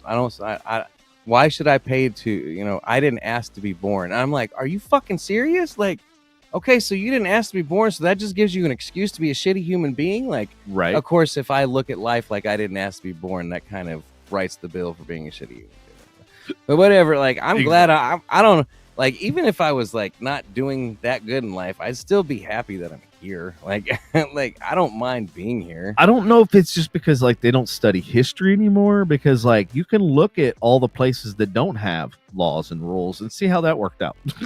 You can go there. There are tribes that there's still an island that is uninhabited, and it's actually illegal to go there because they will kill you as soon as you get off that boat. Is the American medical system corrupt and ass backwards, especially when it comes to insurance? Yes, 100%. I agree, but not paying the insurance for it and then it gets dumped onto us with our taxes. That's not the way to fight the system. Mm-hmm. I don't have the answers. That's why I'm not president. Okay. But I'm just saying, like, free healthcare. There are areas that have done it and their economies at the same time. Not that ours is in a strong place right now. Well, speaking of economies and speaking of disputes and everything, there's in international news, there's tensions rising at the border between United States and Mexico. And I just got a notification today that they are no longer going to be sending avocados from Mexico into the United States. Avocados from Mexico? No avocados from Mexico. And we know they can't come from California because it's fucking half of it's on fire. So where are we going to get our avocado toast? All the entitled... Florida? Florida, can you help us out? They got lime. Wrong green fruit. I mean, I feel like they might make a stab at it. Maybe can we guess? I mean, they get one or two. Texas is pretty close. Why don't we take over the market? I don't know. So if you have ever looked into the avocado market, believe it or not, it is so lucrative that the cartels are involved. And now that they are not sending it over, I guarantee you there's going to be more cartel involvement, and we are going to see a spike in prices. Oh yeah. A spike. So Lindsay's like, I don't give a shit. I'm allergic. Man, that sucks to be you because avocado, some guacamole. Guacamole, some guac. Guac is so good, especially table side. You only get the guac if you got money. You always tell who's broke. Like, no, is the guac's free? No. Okay. I'm out. Wait, it costs half of what my whole sandwich costs? Oh, shit. Guacamole is kind of expensive. It is, like, bro. It's really not cheap. It's not like a 50-cent add-on like it's jalapenos. I'm not crying about it. Like a $5 add-on. A couple, depending on the restaurant you're at, it's $7 to $8. Donna says Texas Valley and Florida grow them. Okay. His price still going to go up, though. Yeah, exactly, because of supply and demand. Basically, the fight that's going on between Mexico and U.S. for once is not about the border. It's actually about water resources. It's the border and water. Well, if they just took the water out of that Rio Grande, they wouldn't have to swim across, and we'd solve the water problem. No, the Rio Grande and the Colorado River are focal points of this tension, exacerbated by climate change, population growth, and agricultural demands. Both countries are facing significant challenges in managing these vital water supplies, with potential for severe economic and environmental impacts. I'm trying to remember from memory, it was like the equivalent of Mexico owes us 32,000 Olympic-sized swimming pools worth of water. That's basically how much they owe us. Now, who would have thought? Dude, did you ever know that we had some kind of pact with fucking Mexico about water? Like, I didn't even know that was a thing. No. And I don't know if is that just the United States or is that just Texas? Then why the fuck are we not supposed to drink the water when we go to Mexico? Like, why do we want their water if we can't drink Right? it? If we can't even drink The it. conspiracy! Fucking knew it. I could have been drinking it the whole time every time I was down there. Not that I've been a lot ever, but still, it's funny. Well, that's fucking crazy. Like, and my thing is like, so we're worried about the border, right? Right. Why don't we just? I think we need to like make some kind of direct pipeline straight to the Rio Grande and just flood the Rio Grande with all the water that's in North Texas, so we can drive on down Shady Shores. That's what I'm saying. Just fucking. They don't have to put up fences or nothing. Just flood the motherfucker. They won't try and cross it anymore. Just a thought. Donna says, when did water normally run north? Doesn't it flow from U.S. to Mexico? Yes. But apparently, I guess there was some kind of pact that the U.S. had with the amount of water that flowed into Mexico. I don't know the whole details. I guess they can't reverse the pipes, right? You know, no, they reverse flow the pumps. Can we make it go from south to north? So it's an 80-year-old treaty that the United States and Mexico share waters from the Colorado River and Rio Grande, respectively. But because of severe drought and searing temperatures, Mexico has fallen far behind in deliveries, putting the country's ability to meet its obligations in serious doubt. Some politicians say they cannot give what they do not have. It's a tough argument to swallow for farmers in South Texas, also struggling with no rain, basically. They say the lack of water from Mexico is propelling them into crisis, leaving the future of farming in balance. There was one, what is it, the sugar cane or something that was in Texas? They had to close up shop because they basically have no water. Yeah. So, yeah, that was one of the things that I was reading about. Stop selling sugar cane, start selling cocaine. There you go. Sell the other white product. Damn. I went there. Okay. Damn. It's like that. Okay, I feel you. So going back to the restaurants thing you were talking about earlier about Waffle House and Denny's, and who would have thought Denny's was actually going to be like legit. But this next segment is food restaurants. 40 obvious signs that you should never, ever, ever, ever, ever, ever eat at a restaurant. 99% of the people are completely oblivious to. Oh, God. Here we go. We're going to ruin every restaurant I've ever fucking been to. All right, so I'm not going to go through all 40. I just picked like the top 10 just to kind of like save time. You know what? I'm going to open the article, and if I see any jump out at me, I'm going to fucking... Go ahead. Feel free. But I'll go down my list. Sticky floors. If your feet stick to the floor, leave immediately. That means they don't fucking clean shit. That's fair, but I mean... Another one is bad smell. A sour or disinfectant smell is a red flag. Large menu indicates frozen or not fresh food. Okay, I'm sorry. Go ahead. Cheesecake Factory fucking ruins that Yep. period. I have yet to have a bad fucking meal ever at Cheesecake Factory, and I've never been sick. Well, the thing is, it's not that you're getting sick. It's that it's not fresh. It's frozen.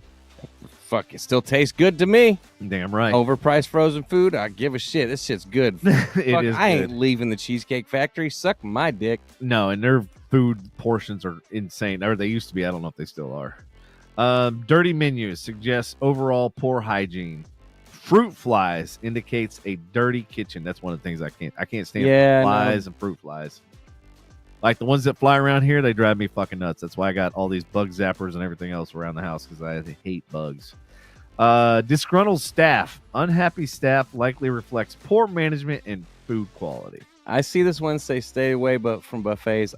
Kiss my ass. No. Yeah, I saw that one. I was like, nah. I've seen a roach crawling across the salad bar. Guess what? I didn't eat the salad bar. I told the manager, I said, I'm not going to make a scene.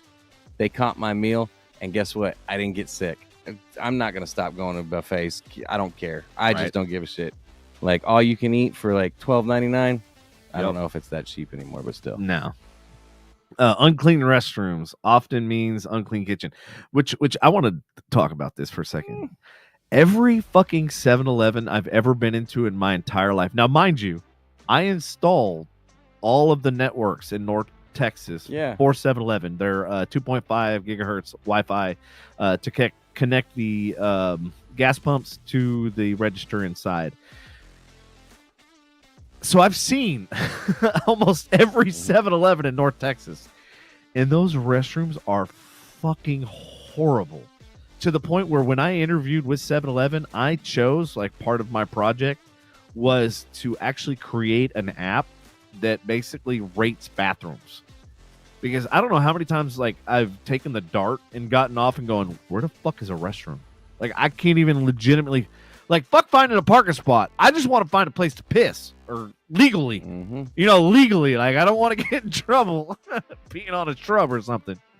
You know what I mean? Like, and then worst comes to worst, like, let's say you went to the fair, right? And you're taking the train home. Yep. Fuck, what have you got? You got all that fair food in you. You gotta drop a deuce. What are you gonna do? I've almost shit myself on the train. I will. It's almost happened. Yeah, no, I mean, it's almost happened to me too. And I'm literally frantically, like, and I go into a Subway and they're like, oh, it's for customers only. I'm like, fuck, I'll buy half a sandwich. Like, fuck, Yeah, I gotta go. Give me a drink. Give me a drink, something. Shit, I gotta go. I think I bought a drink at McDonald's just so she could go to the restroom. I think it was in San Antonio. No, I get it. It was on the Riverwalk. Yeah. Yeah, it was recent. I did it recently. We also had to do it because we were out late. I'm pretty sure we had to do it on. Like, I don't mind if, like, I have to swipe a credit card to, like, so I'll give you an example. When I went to France, they had this building. It was almost like stainless steel, like the whole entire outside. And you literally dropped in like €1 or whatever. And, like, it was the coolest thing ever. Like, the bathroom sealed itself and, like, basically steam cleaned after every use. So, like, you walked in there and it was, like, completely spotless. I was like, dude, this is, like, we need this shit in America. Yeah. Fuck porta potties. Like, we need this, whatever the hell this thing is. We need that. Man, do you have the one about the bread? The bread.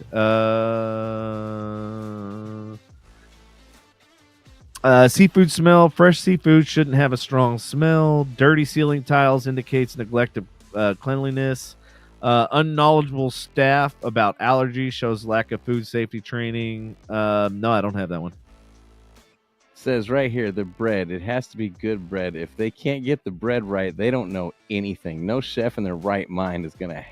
No chef in their right mind half-asses bread. Right. So does the audience? I know you guys have some horror stories. If you do, like, I want to hear. You don't have to put the company name on blast, but if you did want to, then go ahead. Like, to warn other people. That's great. But I noticed there's been, like, a lot of new restaurants that opened up around here. And then, like, I saw, like, a bunch of glowing reviews about one place in particular. And then I saw, like, somebody actually being legit and real. And then people were, like, commenting basically like, oh, thank you for, like, getting an honest, like, review and not just feeding into the hype. Yeah. So that's kind of what I was wondering. That's why I brought this story up, because I was like, I want to. Because I know I've ate at some sketchy ass places. I've worked at some sketchy ass places. I think the worst one I ever worked at was Viddy's. Damn. That was by far the worst shithole ever. By the way, those of you who order lemon in your water, you probably shouldn't. No, those lemons are disgusting. So are the lemons behind the bar.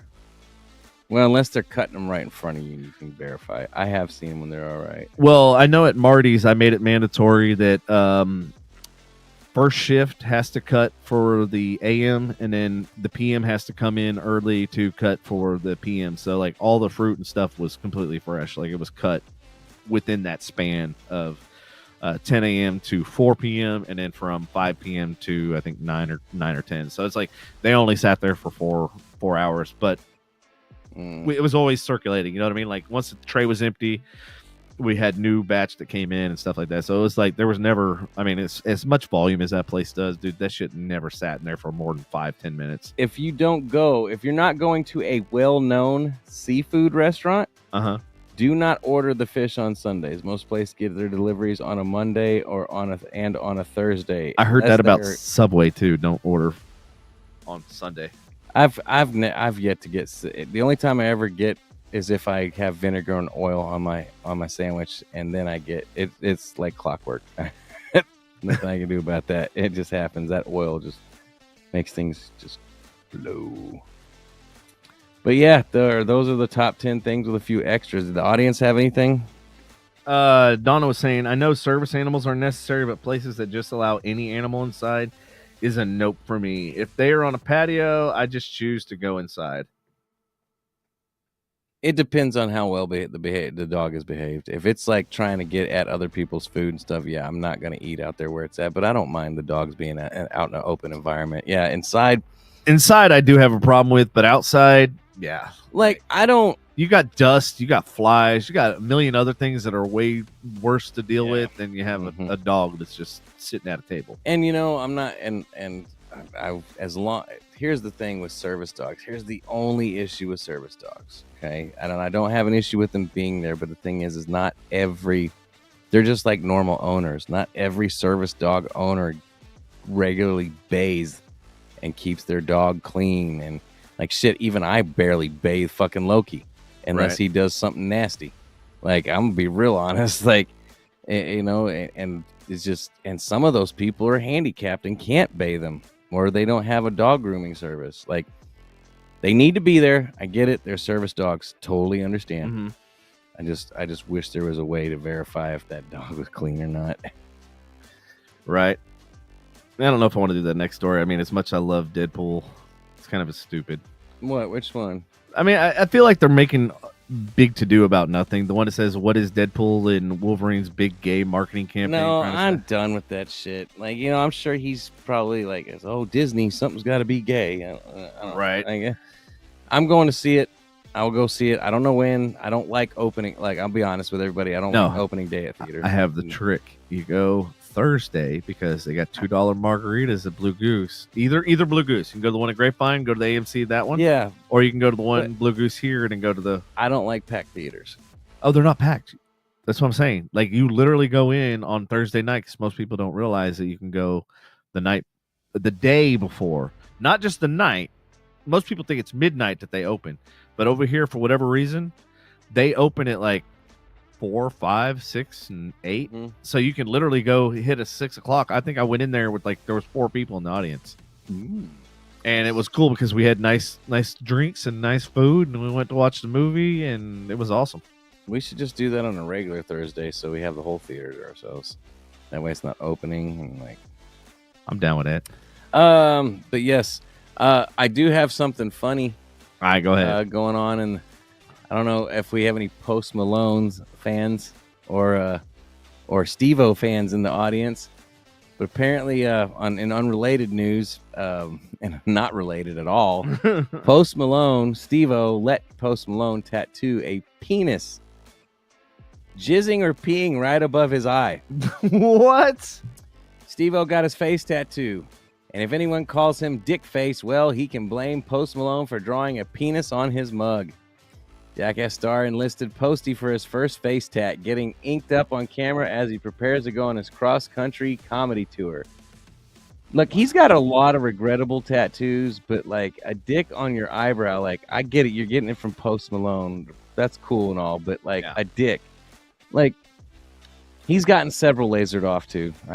But is he gonna eventually get this one lasered off, or he's gonna be like, "Fuck no, I got a fucking tattooed dick on my face"? That sounds like him. He's sober now. Look, he's sober. He's got his, I wouldn't say his life together because he still does crazy ass shit. He just does it sober now. Well, he does a podcast out of his van, right? I know. So speaking of Andy, but you like building stuff, right? No, stop that. Yes, FedEx. I told her already. You told me last week. I told her, and we're just both shaking our head, like, bro. Like, I follow this builder that's on YouTube, and like, I am absolutely. He's one guy. Just one. I know who you're talking about. How you know? Because he's on the whole. Like, whenever you search RV, it's him, and then there's like 3 couples that come up because they have the most views and hits. Yeah. I don't know his name. He's just a dude by himself. And black guy? Nobody fucking helps out. Is he a black guy? No, that's why this one is, because like the skill level, I'm like, in like his shop and stuff, I was like, dude, not only does he have like a clean ass shop, but like, the guy I saw, he wasn't white, but I was definitely not black. This guy's like kind of a dark, light skinned black guy. But like, you should like some of the stuff he's come up Probably with not and the his same guy. designs and shit. Like, he's a lot like me with like the LEDs and stuff and incorporating. But he like literally makes like every space usable. And he did a Murphy bed, which I was like, dude, that is What the fuck is a Murphy bed again? I forget. It's the bed that's in the wall that folds down. Yeah. Wow. Just follow Lindsay. She's sign languaging over here. Thought I had to do with somebody like, you know. Ashley says, I plan to get an emotional support husband one day.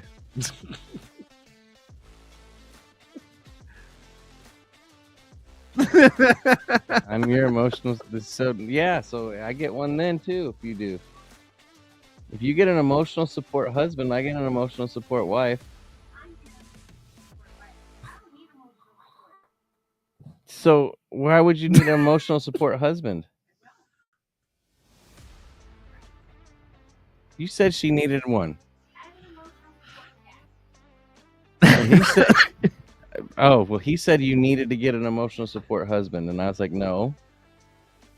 I have an emotional support psycho named Sapphire downstairs. Oh, I thought we were gonna. And then I got a calm one, Willow. I thought you were gonna be like a stalker or something. I was like, "Oh, Nope. Who's at it now?" Nope. Thank God. Let's see. 17 TV shows folks hate with a burning passion. Friends. Yes, is on there. Fuck yeah! It's actually number one. Hell, yes, please. I never understood that show, dude. I mean, I tried to watch it. I'm just like, this is so dumb. I'm like, it's rotting my brain cells. I have like 3 friends. I want to post this on Facebook and tag them in it. Is it number 1? It is number 1. Fuck yes. It has funny. If you catch an episode, it's funny for the episode, but can I watch it? Like, people take that shit. Oh, I got all seasons on DVD. No. Yeah, I gotta watch them all. Why? So you can see Ross be a dipshit over and over again and fucking like Look at her, she be mugging. and then who's the other dude? Chandler? You know what I'm saying? Like,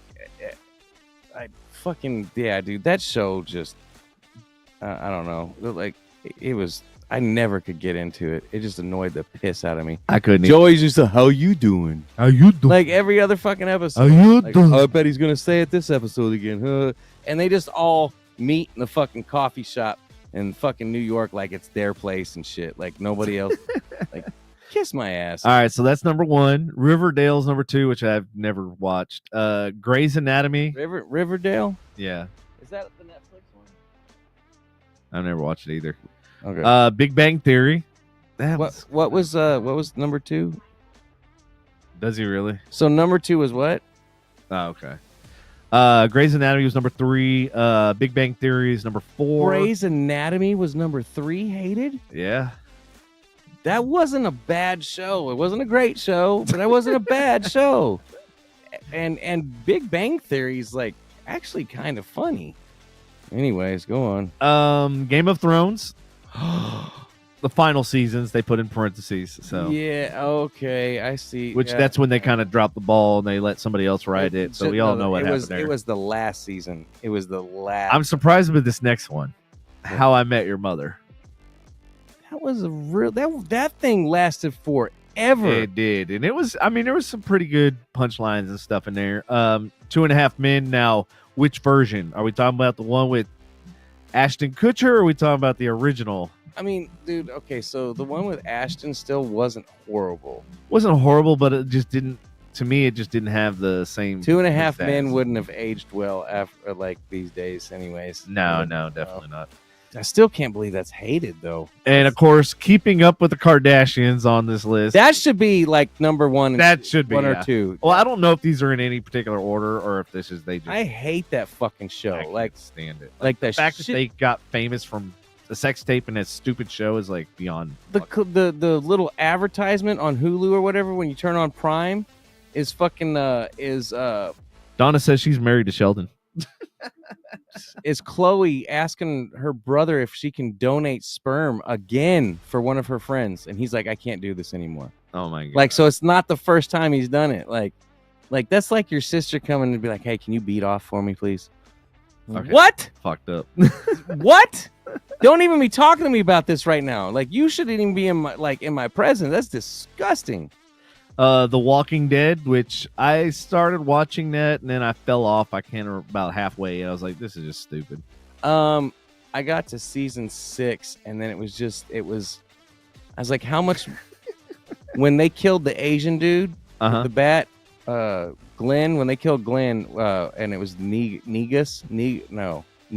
sorry. When he killed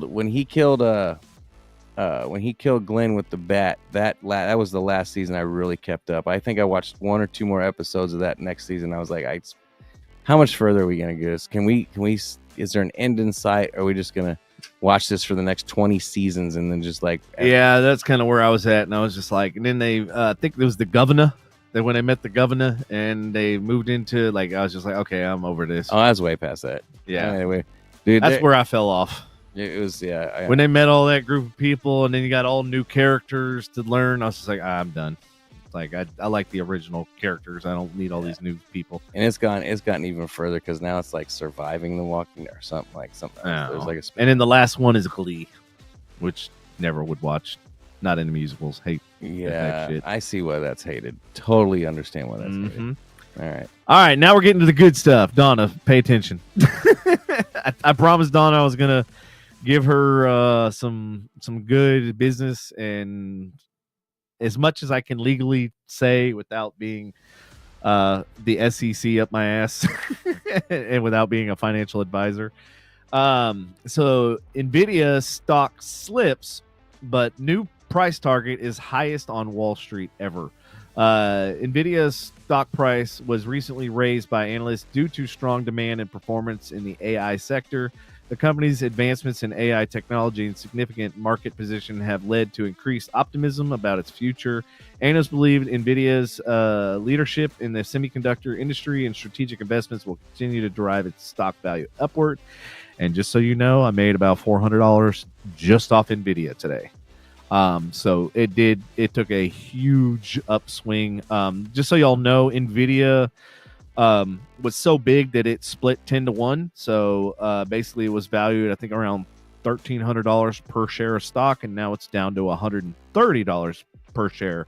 So now is when you get in. So everybody listening, get into the Nvidia because they are number 3 company in the entire world, and they're going to take on Apple. They're going to beat Apple, and they're going to beat Microsoft. You heard it here first. They're going to be the number 1 company. Watch. And for a company to grow that fast, that quickly, it's fucking unheard of ever in any business at any capacity. They're walking into almost $3 trillion with a T in less than a year. Like within a year. Like that's insane. So yeah, that's one of my biggest ones that I'm watching. And I was talking to Donna earlier today. She was asking if I used any AI software for any of my picks and stuff like that. And at that time I had not. But I did pick up some AI software today that actually ranks and scrubs the internet and looks for stories, looks for stocks, and then it ranks them 0 to 100, whether it's a good deal. 0 to 100 and real quick. And ironically, all of my picks. Oh, and let me backtrack just a little bit. Backtrack. So, investment firm out of New York somehow contacted me, and I don't know if anybody follows what's going on with that Roaring Kitty. If you don't know what's going on with Roaring Kitty, why are you? You knew. Okay, so there's an actual Netflix movie that's about, and we talked about it last podcast. So yeah, I remember you saying something. So he started a whole. He used to be a financial advisor, right? So he's wanting to take down like Big Wall Street, and he's done an amazing job of doing so. Well, he started a kind of a firm. So that firm reached out to me, and we have like for the last 2 weeks, we've had a competition on who's going to generate the most profit. And right now I am absolutely slaying that company. I'm up, I think 5,000%, and they're up, I think 5%. Devin said, "Show me the money," and they did. And he's like, "I'm taking it away from you." No, like they didn't show me. The few stocks that I'm losing are their suggestions, and they're just like, "Just wait." I was like, I literally have till Friday. I can't wait anymore. It's like it's got to do something by Friday, because otherwise I'm getting rid of it, because those are the ones that I'm losing. But luckily my other ones are so significant that it offsets it. And that's kind of the key in being successful in the stock market and stuff like that, is if you pick a losing or one that's not doing so well, it's called a stop loss. And so you put what you are willing to lose to a certain point, but you got to follow. Like, the biggest thing that why I'm successful is you follow the data. I look at historical data of what the stock's been doing for the last week, the last month, and then I usually go about 3 months out. I don't really care after that point, because a lot of things happen after 3 to 6 to a year to 5 years. Those are nice to see where it could be or where it was, but that doesn't mean, in the grand scheme of things of what I'm doing, it doesn't mean shit. No. Okay, I see. Yeah, so you put a stop loss so you don't lose your ass off, but then you also put a limit. So I look at the high, right? And I go, okay, where did it hit twice at its highest peak? And then I kind of average that out, and then I set my high end limit. Is that how you navigated your 20s? I did. Where did you hit twice and when? Donna says, I need to follow that. I have a couple of real duds. Yeah, and I mean, I'm more than willing to meet with people and discuss it. Like, this is passionate. This is like kind of my passion, just because, like, in what I do as far as marketing and stuff like that, you got to follow trends, and you got to like know what's going on in the industry, and you got to know what the next big thing is. It'd be really cool if you had some inside trader information. I mean, no, it wouldn't. Wait, sorry, I didn't say that here. My bad. I'm not gonna get rich overnight. Well, like you really don't, like, the way information is so readily available nowadays. Like, you don't have to wait to receive and to hear about things going on in the market. Perfect example, like Autodesk thing. I think on Monday, I heard something on Wall Street Journal. They were talking about Autodesk and how some company just spent $500 million in investment. So I was like, as soon as I got to work that morning, and then I made I think $600 or $700 just on that one stock in one day. You just got to pay attention to the news and pay attention on who's investing what. And like GameStop, the last 2 weeks, I was making a shit ton of money because I was literally betting when it was at its lowest, and then I did my stop loss, and then I did my peak, and then I cashed out as soon as it hit that peak. And next morning I wake up and there's money in my account. I like money. I do like money. It makes interesting. I like it. It's not a bad setup, you know. If it makes money, it makes sense, right? So speaking of money, what? Okay, that's a cat. How cute. Don't know what to say. Speaking of, FTC sues Adobe for allegedly hiding fees, making it tough to cancel subscriptions. Didn't like one of the gyms get busted for this? Was it 24 Hour Fitness, or one of them got busted for that? I think it was might have been 24 Hour Fitness. I can't remember who did it. Somebody got busted for that, but now apparently it's fucked up is what they did, man. Yeah, it's real fucked up. Yep. So federal regulators claim Photoshop Maker does not adequately disclose early termination fees that can cost customers hundreds of dollars. See, I didn't even know that there was an early cancellation fee. I've been a member of Adobe for fucking forever. Like since it was like Cool Edit and like. Actually, I was those days. I was using Photoshop before it was Photoshop. It was called something completely. I can't remember what it was called, but it was not Photoshop. But I've been using it that fucking long. Like that's how. The last time I used Adobe, an Adobe product, besides what's standard with your computer, last time I used an Adobe product would have been 2009. Cool Edit. It was like Adobe Audition. It was a music production program or track production program. Actually, Cool Edit was not owned by Adobe, and I don't think Adobe ever bought them out. Are you sure? Because Adobe Audition was the same format, almost exactly the same format. I'm gonna look it up. Oh yeah, they did. They acquired it. It's Centrillium Software in May of 2003. I knew it. And then they introduced Adobe Audition, which was basically a rebranded of Cool Edit Pro. Yep, absolutely, it was. Good job, Andy. Good job. You know some things. Some stuff I had to use that shit. I used that. Well, because I remember I used to use Cool Edit Pro back in the day, and I remember that Trillium. I knew it was a different company than Adobe, so that shows like when I used it had to have been pre 2003. Yep. Yeah, it was. So when I used Cool Edit was 2009, 2010. And I don't know if you know, like Figma is really big in the web design field and prototyping and stuff like that. Oh. And I think Adobe bought Figma too. And Adobe has a UX and CX apps that basically do what Figma and stuff does. But Figma was it was really nice because it was super easy. You can go in there, developers can go in there and literally just knock shit out really fast. Whereas like when I used Dreamweaver, it was a fucking pain in the ass, and it's still a pain in the ass. It is not user friendly. It is completely designed by developers and not designers. Definitely not as friendly as the song. No, definitely not. I don't know the rest of the words. Don't get me. I suck at singing. So as everybody's heard, there's a lot of craze going on in the weight loss industry, in the pharmaceutical industry. Well, Lilly's weight loss drug is a huge hit. Everybody knows. Its CEO wants to replace it as soon as possible. Which you're thinking, like, why the hell would the CEO that has a successful... Why would he want to change it? Why would he want to... Like, if it ain't broke, don't fix it type thing, right? I don't like CEOs. I just don't like it. Yeah. Anyways. Dave Ricks, who's the CEO of Eli Lilly, which I did have investments in them about 6 to 8 months ago, like right when the anti-obesity drugs started hitting the market. I did pretty good with that. I think they went up to about 600. I was invested at 300 and some change, and so I made a couple. I did pretty well. But Devin did some fancy trading.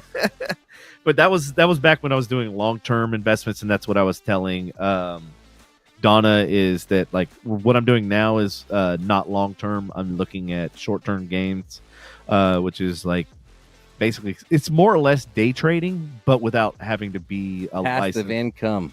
Yes, that's what he's saying. He's saying fancy words for passive income. Just kidding. So what it's called is options trading. So the way options work is you can either bet for a company. Wait. Let me guess. What? You have options. You do. Oh, shit. I knew it. And that's why I'm so good at it.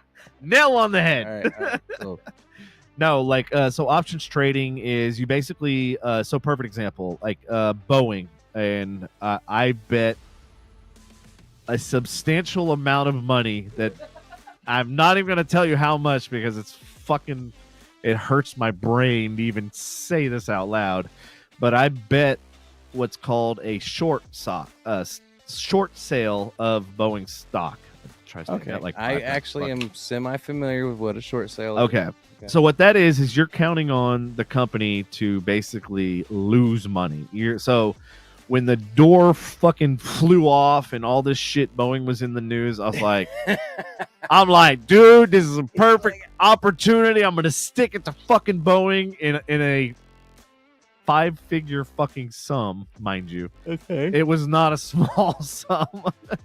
And for whatever reason, and that's when I realized how fucked up and corrupt this system is. And so that's when I realized, like, I got to use this corruption in my favor because I lost my ass off on Boeing.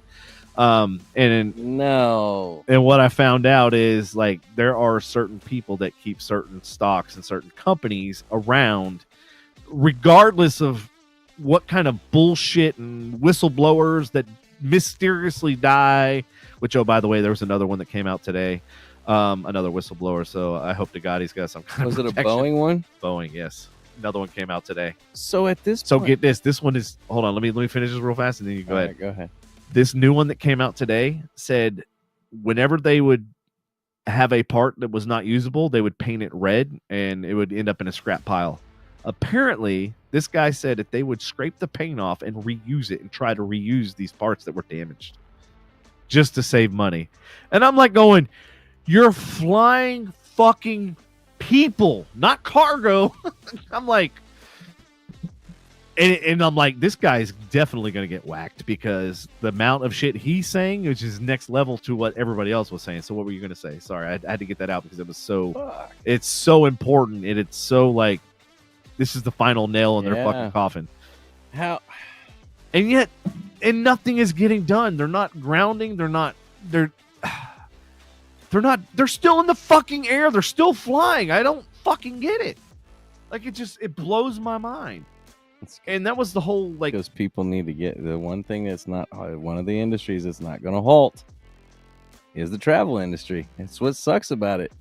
And, you know, and that's the honest, like, my whole thing is, like, people say you can't make a difference, but you actually can, because at the end of the day, dollars and cents is what makes a company run. And if you can fucking single-handedly destroy a company, which is basically how Roaring Kitty, like, he basically he basically found that, like, these other companies were basically trying to destroy AMC and GameStop. And so what they did is he realized there was all these, remember I was talking about short sales? There was all these short options on those companies, which basically means they're making money off the failure of that company, right? So they're basically trying to bury that company and make them go out of business.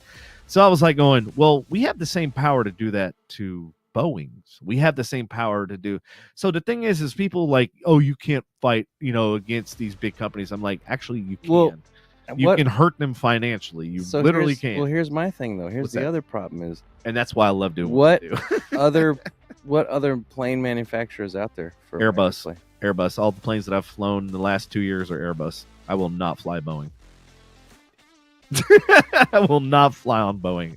I will not. What? Why? Did you not just hear? Boeing has skipped very major safety inspection. Has been proven. Yes. Not just people. Multiple saying. Whistleblowers have come out with Boeing that basically they've skipped their safety steps and thrown stuff together to meet deadlines and used broken parts and the whole door flying off. That was like, I thought it was nuts. 2 doors. Just one door? I think it might have been 2. Yeah. Door flying off a fucking plane. Couple engine failures, a landing gear failure. Like they've had. TikTok has had a couple of pictures of where the panels are flying off the motors and the motors are catching on fucking fire. Yep. That's what I'm saying. And it's because they're using faulty parts. They're using broken parts. They're just trying to make it fit to get it up in the air. Man, it's just scary. It's very scary, dude. And it's like, if a company is big, and here's the problem is if they're too big to fail, it's that mentality, it's that motto. And I like that enrages me to the point where I was willing, like I literally bet 5 figures. Is there an airline? Is there an airline out there that only uses Airbuses? American has. Does Boeing not have the majority of the market? No, they don't. In fact, they haven't sold a plane in, I think the last I heard was 6 or 9 The only months. name I ever hear is Boeing. I hardly ever, like Airbus. I see Airbus, but like.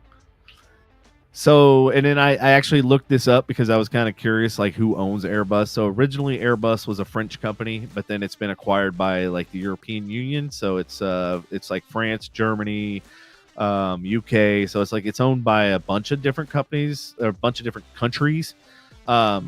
So I feel like there's more quality control because there's more hands and more eyes on each individual piece versus when it's just one company, you have one set of, you know, eyes and ears basically, and those eyes and ears can be paid off to get to rush production. And I've seen this firsthand. I've seen where like you're rushing to meet deadlines and you're cutting corners. This happens at all levels of exactly. But when it happens at that level, when you're talking about people's lives, and we're not just talking 1 or 2, we're talking 200 to 300 plus people's lives. And how long have they been doing this on top? Exactly. This is when you got caught, but how long have you been doing it and getting away with it that you were so comfortable that now everybody's outing? It's messed up. Cancel culture can cancel so much, but you're not canceling the airlines like that, or you're not canceling Boeing. And that's literally life or death. That's not like, oh, I'm offended, or oh, I can't, I'm snowflake. That's like people dying. It sucks, Yeah. man. It is what it is, man. It's unless we do something about it, I get it, but like. I just want to address something real fast. Donna said, I like the thrill of it. Haven't been to the casino in a while. It's funny you say that because I literally joke about the stock market being like the casino. I'm like, when is the casino going to open? He doesn't take just that. His auctions are like a casino for him. Hey, Don't even get it twisted. I've been better about the auctions. The only difference on the auction is if he doesn't win it, he still keeps the money that he bet. That's the only difference. Payoff is if he gets a really good deal and he's like, yeah, I spent this much, but look what I paid for it. Like, yeah. Like my 6 pumps. Jesus Christ. And my 5 cars. Yeah, six. Hey, I'm going to pick up a 6th one tomorrow. 6 pool pumps and are you going to get the van? The van? I already got a van. So what else did you got another one? Yeah, it's coming. A couple days. Hey, Donna, guess what? He's parking in front of your fucking house. I think you might have to get on the phone with the tow truck company. Jesus Christ, bro. No, I'm just kidding. I'm not. Fucking Christ. Get the shit out of your driveway first. Sell the ones you fucking have. So tomorrow I'm getting all of the titles for all the vehicles so that I can sell them. I finally have them all in my hand. I have all the paperwork. Now I can get the titles. She's like, she looked out the door today. She's like, I thought he didn't want to drive his truck back and forth to work anymore. I was like, he's doing it. Donna says, or we ghost FedEx van in our neighborhood. What now? Devin is an adrenaline junkie with a shopping addiction. Yeah, he is. He's. I am an adrenaline junkie. That is not a lie. You're gonna see this fucking Sprinter van in his fucking driveway, and he's gonna be gutting it and shit, and fucking just gonna be wood, and you're gonna hear him in the wee hours of the night building his Nomad fucking mobile. Like, my Nomad on wheels. Yeah, his Nomad mobile. He's like, fuck, I want to go somewhere this weekend. I'll just hop in the Sprinter. Well, the crazy part is like I realized like after I bought the truck, the FedEx van or whatever, I was like, dude, I already have the solar panels, I already have the inverter, I already have like. Shut up! I was like, I have everything I need to convert this. I even have the power management. Do you have the? I don't have that. That's the one thing I don't have. What? Time. Yeah, I was gonna say, do you have the time to convert? That's exactly what I was about to say. Like, and then I'm thinking, I'm like, well, wintertime. You can't take the boat out, so like, what else am I gonna do? If you sold a lot of the stuff that you have, you could probably pay for most of that build. Yeah, I mean that would be the one thing that I would definitely be like, man. But I don't really want to pay. Like, I want to build it myself. I'm talking about the material. Oh, the material. Well, I ain't worried about the material. Oh, so yeah, that ain't that expensive. I'm just gonna go buy the materials. It ain't that. It still costs money. I know it does. I've already priced it out. Sell your shit. Unclog the toilet, god damn it. Get money. Oh, Donna says margaritas and taco food truck. We would make. You know what? I do have the margarita machine. What? Lindsay says food truck. I want a truck so bad. Food truck. I need a Sprinter van for my mobile nail salon. I have a layout and plans for it. Well, fuck, if you want to buy my truck, I'll sell it to you. It's got AC. Hey, you know what the crazy part is about this thing? No fucking check engine light. I was blown away. I was like going, how the fuck has FedEx had this motherfucker in it and don't have any check? They maintain their vehicles, dude. You can't have them on the fucking road. I was literally surprised. Now, I will say the coolest thing about driving that thing is all of the cameras. It's got left, right cameras. It's got up and front. Of course it fucking. And so when you hit your left turn signal, the whole screen turns into the left side of the van. And then when you hit your right turn signal, the whole screen turns into the right side. I was like, that's fucking genius. I was like, and I was literally driving. I'm like, dude, this makes driving this thing so fucking easy. I was like, no shit. I was like, man, I want this on all my vehicles. When I found out from the guy, so I met the couple that owned the lot where the FedEx van was at. Yeah. And they were the nicest. This old guy, he came out with this jumper pack because the battery was dead on the and couldn't get it to go or anything. And so luckily I pulled the battery out and I was like, holy shit, it's still under warranty. So I ran up to O'Reilly's because it was one of those Smart Start or whatever, whatever that brand is, Street Smart or whatever the hell it is. And so they honored the warranty even though I didn't have a receipt. That was when my fucking no, we can't. Negotiation I'm skills. not buying a Sprinter van from him. Why?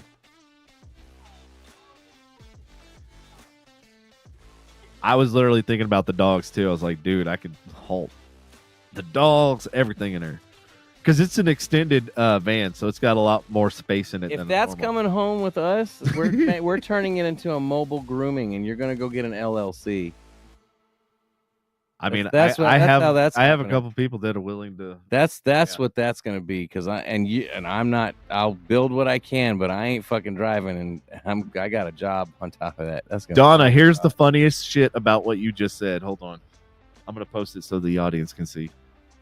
Jerry suggested label the van FBI surveillance number 27. Ironically, one of my Wi-Fi channels is called FBI white surveillance van. He's not lying, folks. If you search, you come down to this corner and you search the available networks. There is one. It's white FBI. There's 500 DGE channels, and then there's one that says FBI or white man, right? Yeah, I think it's something like that. I'll have to look it up now. But yeah, there was a time when if you searched networks and on my street, it said your mom's house. It did say your mom's house. Well, it sucks now because there's all these other people that have their internet, so it's pulling like fucking 30 different signals now. But yeah, I don't see the white man on there. Damn. Oh wait, it's still loading. Jesus Christ! I told you, dude. There's like 50 fucking networks on here. Oh, you thought I was lying? No, One of Devin's 500 networks. I fucking. Oh, dude, it's still populating. There's more. I'm having to scroll down this motherfucker. Devin's never getting off the grid. Devin wants to get off the grid so bad, but he's so connected to it, it's not even funny. Yeah, but I can get off the grid just by having, Powerwall. That's not hard. Somebody's still going to find you. And I'm fiber optic, so I mean, yeah, I'd have to. All they got to do is pass over Devin's house with a FLIR. Yeah, that's him. Look at all that heat coming off that fucking house. He's got all the equipment. Mini party van. Hell yeah. I like it. Devin is the grid. Yeah. That's no bullshit. That's so true. He is. Lindsay, he would miss his AI wife too much. Yeah. That's kind of fucking funny. Oh yeah, Nacho Wi-Fi. That's mine. Nacho Wi-Fi. She can find that one way over there. Jesus Christ. I will gladly. I claim that one. You need to like get rid of some of those networks, bro. Nacho Wi-Fi. Nacho Wi-Fi. What kind of cheese is that? Nachos. Wow, I didn't know you had that one. I knew about the FBI one, but I didn't know you had Nacho Wi-Fi. That's pretty clever. Thank you. Trying to skim off my fucking Get off my motherfucking Wi-Fi. My shit. My shit. Nachos. Oh man, this turned out to be a pretty good show. He would miss his AI wife too much. The Ruby Roundhouse. Ruby Roundhouse. Roundhouse. Roundhouse. Oh, Roundhouse. Here we go. Oh, it's when it starts. Yeah, it is. Man, closing ass loophole. Closing asshole ass loophole. Oh, closing asset loophole. Oh, my bad.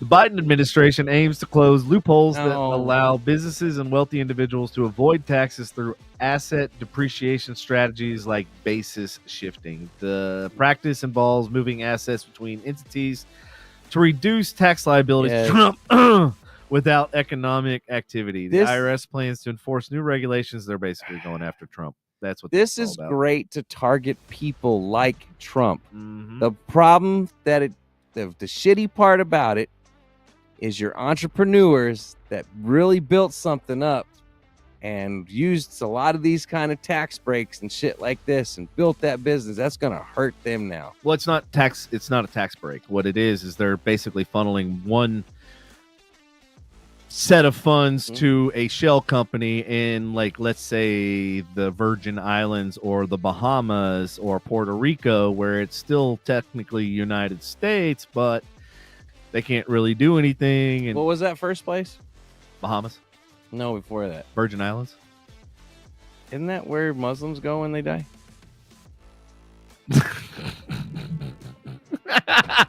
Smack him.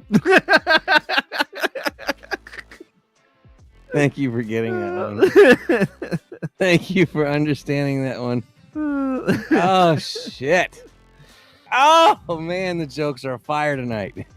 So speaking of investments, a while back I invested in a couple of companies that were working on single-manned aircraft, basically like a car basically that basically converted into an airplane. Because Uber was doing a real big push in Dallas to do some kind of service using these aircraft. So I was heavily invested for a while, but I ended up selling and just walked away because I was like, we're not there yet. But this company, Pipistrel Villas Electro. Who are you pimping? Apparently Villas Electro. The first fully certified electric aircraft made significant milestone in aviation. Certified in 2020, this two-seater plane represents a growing trust in electric aircraft, offering a quieter, efficient alternative to traditional planes. Despite advancement, challenges remain in developing alternative fuels and scaling technology for larger aircraft. Industry experts are exploring hydrogen fuel and other alternatives to achieve zero carbon flight, but the transition involves overcoming significant technological and infrastructural Hurdles. So have you been studying any, or like heard anything what's going on with the hydrogen thing? Nope. Okay, so I found out that I just know they make bombs and stuff with it and other things. Hey Donna, and when is that showing up in her name? What, the van? The white van? What is she do? Oh, is she talking about my flying airplane? My airplane? I don't know. One of those things. I don't know. Yeah, we need context on it because we talked about. It's gonna be parked on the street in front of your house. Sorry, my bad. I don't. Anyways, back to the story. So, God, who was it? Toyota. Okay, so Toyota. If any of y'all know, Toyota came out with a Toyota Supra. It was one of the most highly anticipated vehicles Toyota has ever relaunched. What, the Supra? Yeah, the Supra. The Supra disappointment? Yes. So it was. People don't realize is Toyota made a deal with BMW to put the M4 engine, or not M4, the Z4. Yes. Z4 engine. Not even a Toyota engine. I know. Well, here's the deal. So they didn't even swap. So BMW got it's called the Toyota Mirai, and it's a hydrogen fuel car that's actually legit and works and runs and everything else. They got that technology in exchange for the Z4 motor to go in that Supra, which, oh, by the way, the Supra's dead in 2 years. It's no longer going to exist. They're no longer manufacturing it. Because it didn't come back like they wanted it to. Well, because they put a fucking tiny four-cylinder. When you have a Tundra engine that is badass and bulletproof and time proven, why the fuck did you not put that in? Have you seen like the inside of that motherfucker? Yeah, it's nice inside. It's fucking tiny though. Oh yeah, it's tiny. Well, yeah, it's based off the Z4 platform. That car is so small. Yeah, I'm sorry, dude. They fucked that car up, bro. Well, I mean, they did, and the crappy thing was, and I found out why. I was like, why was the original design so drastically different than what they produced? Because the original design was absolutely phenomenal. Like, it was exquisite. It looked good. The inside sucked. Well, no, it was so plain, dude. The inside of a Supra is super. I mean, it's cool how it's turned towards you, but like the overall, like, well, hold on, of it. That's what I'm explaining. They didn't go with that concept because they had to fit everything on the Z4 platform, which meant everything had to be scaled down and smaller. Yep. And in that screen and everything, and even the turn signals and all that shit, it's all BMW. And so that was the biggest hurdle and biggest problem, and that's why they didn't sell, because it was a laughing stock. Like, who the fuck wants to? If I wanted to buy a BMW, I'd buy a BMW. Like, I'm not buying a Toyota to get a BMW. Like, that's just the dumbest. Like, it was a huge miss opportunity. But where I'm going with that is Toyota had the hydrogen technology, and from what I've read and what I've researched, they can get 1,200 miles out of one tank, and it fills up in less than 30 seconds of hydrogen. So that sounds like BMW got the winning hand in that. They did, because they got the tech from Toyota to do the hydrogen. And I think, you remember, Toyota was really reluctant to do the EV, which is why you don't see too many Toyota EVs at all. Yeah, that's very true. Because they have that money. Hybrids, that's about hybrids, and then they had all that money invested into hydrogen. And I think hydrogen is going to be the next thing, because of how much range you can get. Because, the biggest thing with an EV is the range anxiety. And if you can get 1,200 miles out of one fill up, and it only takes you like 30 seconds to fill it up, hell to the yeah. That's pretty dope. I get and I get that. Oh, and Donna said the airplane. Yeah, I saw that. Is it showing up in the neighborhood? I feel like hold on. I feel like DFW is getting overpopulated with all kinds of shit, and with this next thing I've got brought up, it's not any surprise that it's going to be getting bigger, and Dallas is quickly becoming a tourist attraction out here. As you know, Universal Studios is supposed to be opening up a kid themed park out in Frisco. Well, guess who else is coming to North Texas? Who? Fucking Netflix, man. Netflix is opening 2 drive-in theaters, massive entertainment venues in 2 cities that says it will allow fans to immerse themselves in the Can I bring my shaggin' wagon? You might be able to immerse themselves for Stranger Things. Immerse themselves in Netflix original, folks. in the worlds of their favorite shows. The experimental complexes called Netflix Houses will include elaborate events, themed gift shops, and restaurants. In a repurposing of empty retail space, the house will occupy former department store locations at the Dallas Galleria. Both will span more than 100,000 square feet and are set to open in 2025, according to the streaming giant. So I bet they're going. So what is it? What's going to be in it? Like, what's so special about it? Is it just retail space? Like, so what are they trying to push? It's like a gaming. It's like you enter in and you have your gift shops, etc. But for your favorite shows, like here's a good example. Explain it a little bit better. So it's Netflix TV tweak on a theme park. For fans of its Squid Game, dark drama, and reality show, for example, Netflix promises to recreate the program's Glass Bridge Challenge. Competitors will walk or jump across clear panels that shatter. I don't want to fucking get the ad out of my face. Excuse me. And drop them if they stand on the wrong one.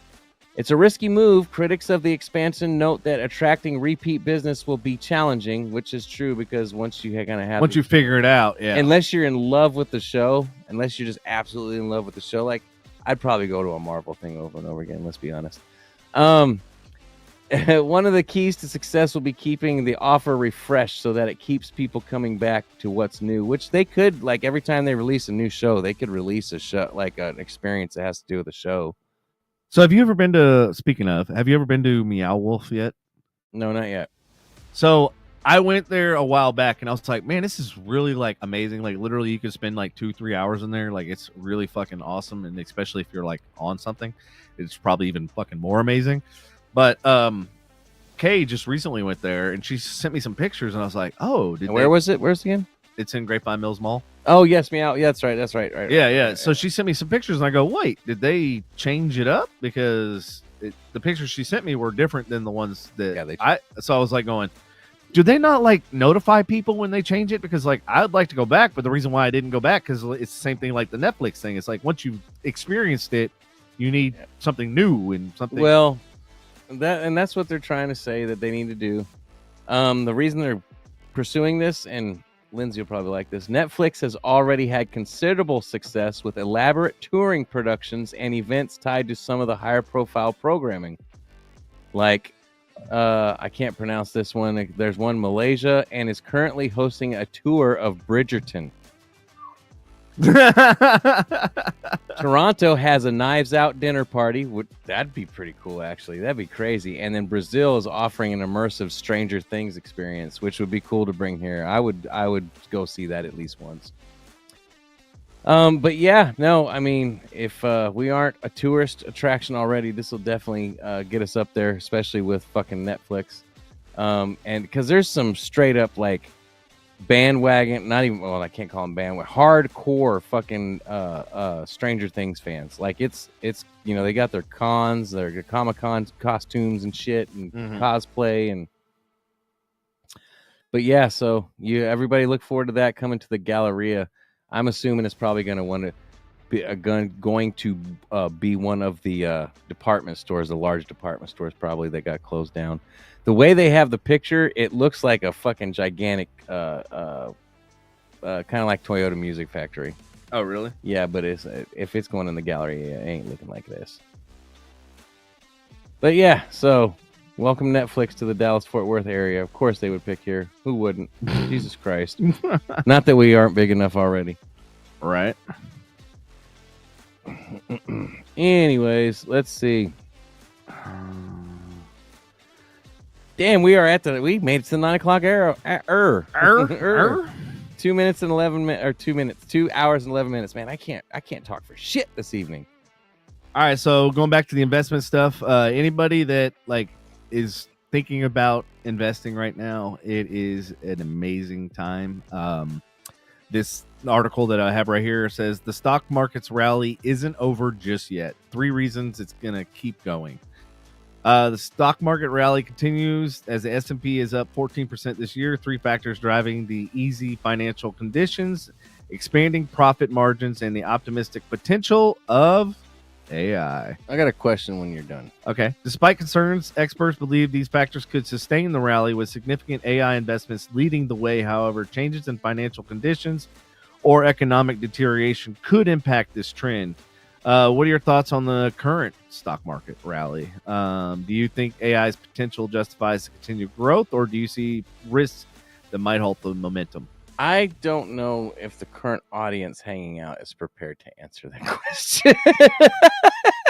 That's true. Here's my question, though. What does S&P stand for?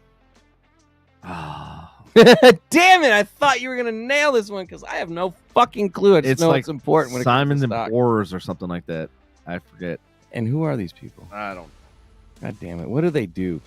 Why is it so damn important? I don't understand. I just know it is when it comes to stocks because they're always like, the S&P is down. Hey, I was Standard and Poor's. S&P. Standard and what? Standard and Poor's, for the poor people. Oh. Damn, they just calling people out in that fucking industry. Jeez. So what the S&P is a performance of the 500 of the largest companies in the United States. So if you're part of the S&P, that means you're one of the top 500 companies. So the FANG stocks are definitely in the S&P. Yes, they're in the top, obviously, 3. If you aren't familiar with the FANG stocks, it's Facebook, Amazon, Netflix, and Google.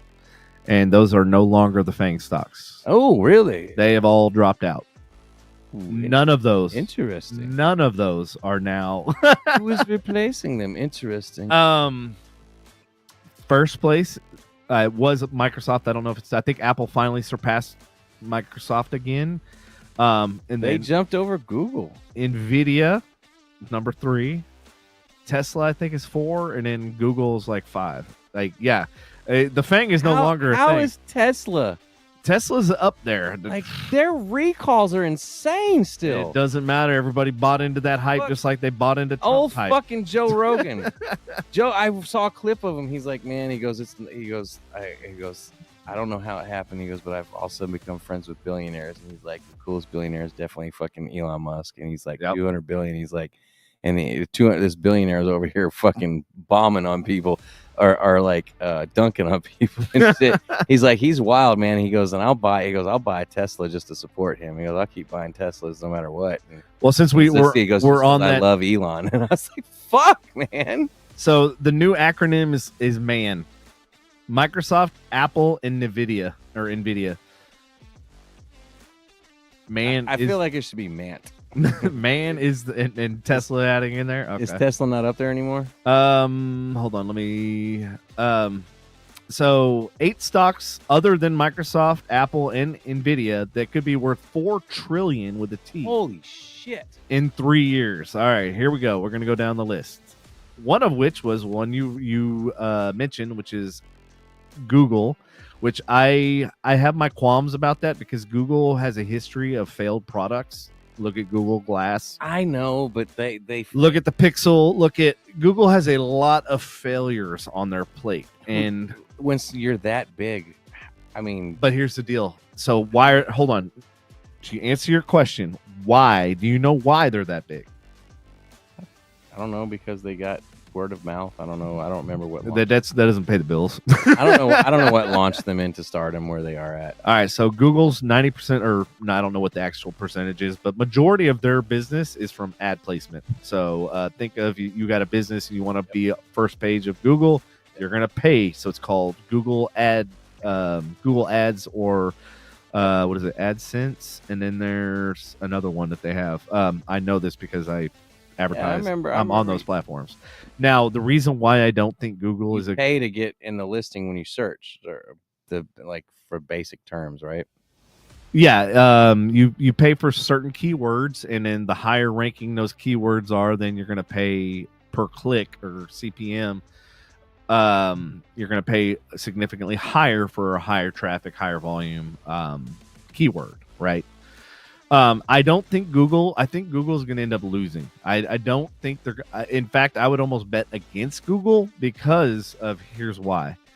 When your whole business model is based on ads and based on when somebody searches for something and they're using Google to search for something, and now AI is coming along and they don't have to use Google, they can actually open up the AI app and ask for.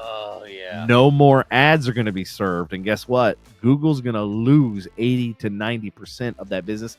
I don't think that's a strong pick. Personally, just based on business and based on practices, based on historical data with Google, I don't think that's a good investment. That's just me. Now, y'all can come back a year or two from now and be like, Devin was wrong. But I don't think that's going to be the problem case. You can do that, right? But Devin will work so hard to make the wrong thing right that somehow it ends up being right. It's stupid, crazy. All right, so here's the next one. Amazon.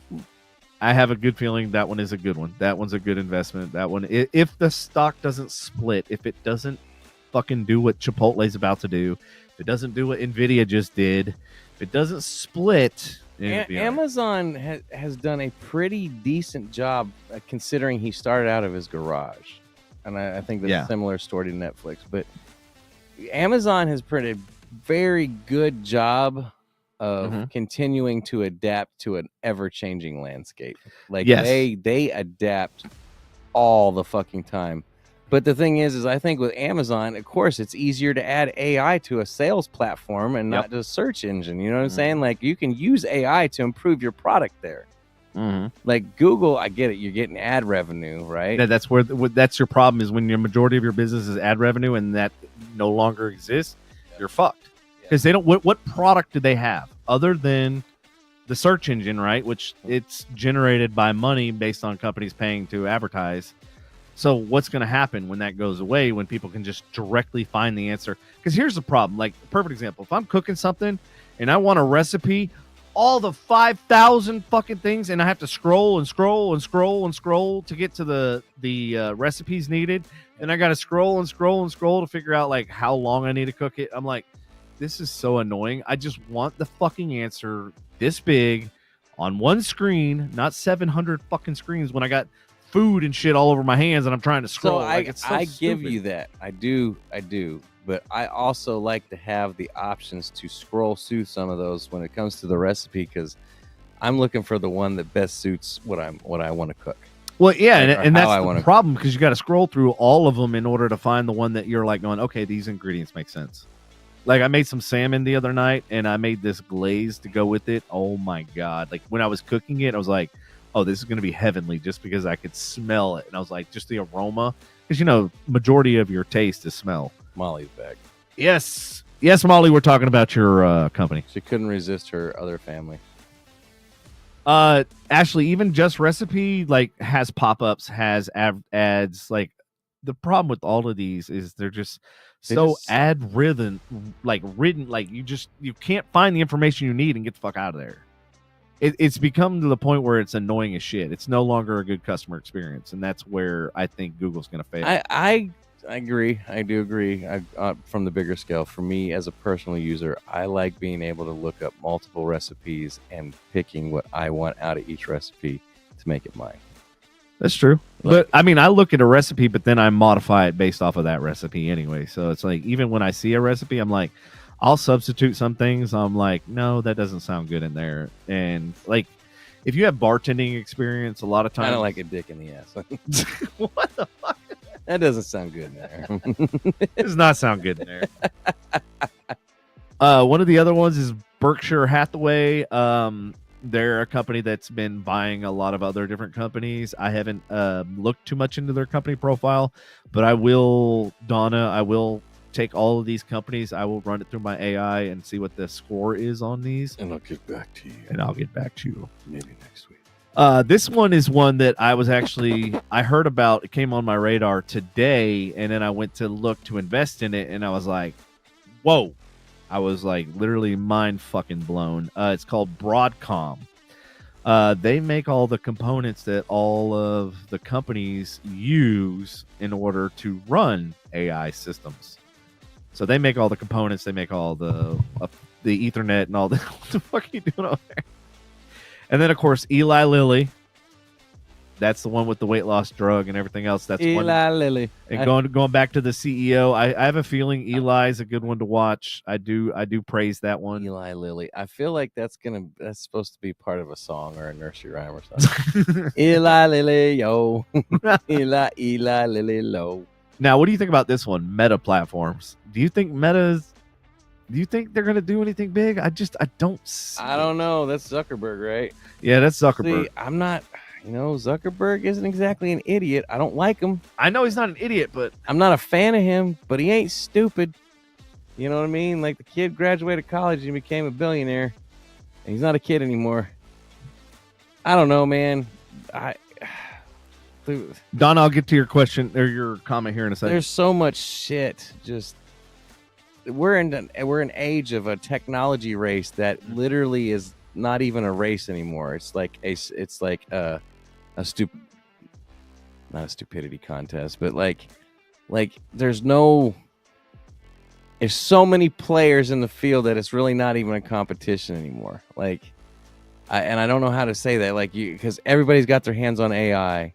There's no regulations. Mm-hmm. Everybody's got their own marketing play. Like, it's just, there's so many tools out there and so much info and Hey Donna, if you know the name of the newer drug, feel free to either text me or if you want to put it in the comments, and I'll research it, because that's what I love, hearing about new companies and new technologies and stuff like that.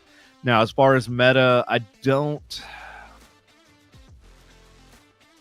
see them doing any, he invested heavily on Meta, and all of his investors basically told him to go pound salt, and Meta failed miserably. So remember, he invested heavily in this metaverse, right?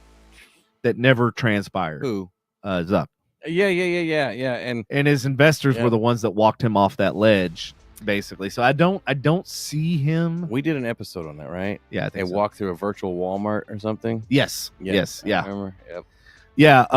So I don't think, unless Meta does something just completely mind blowing, I don't think that's not right now. Maybe like a year from now, let's check back into that, and it might be a different story. Now, what about Tesla?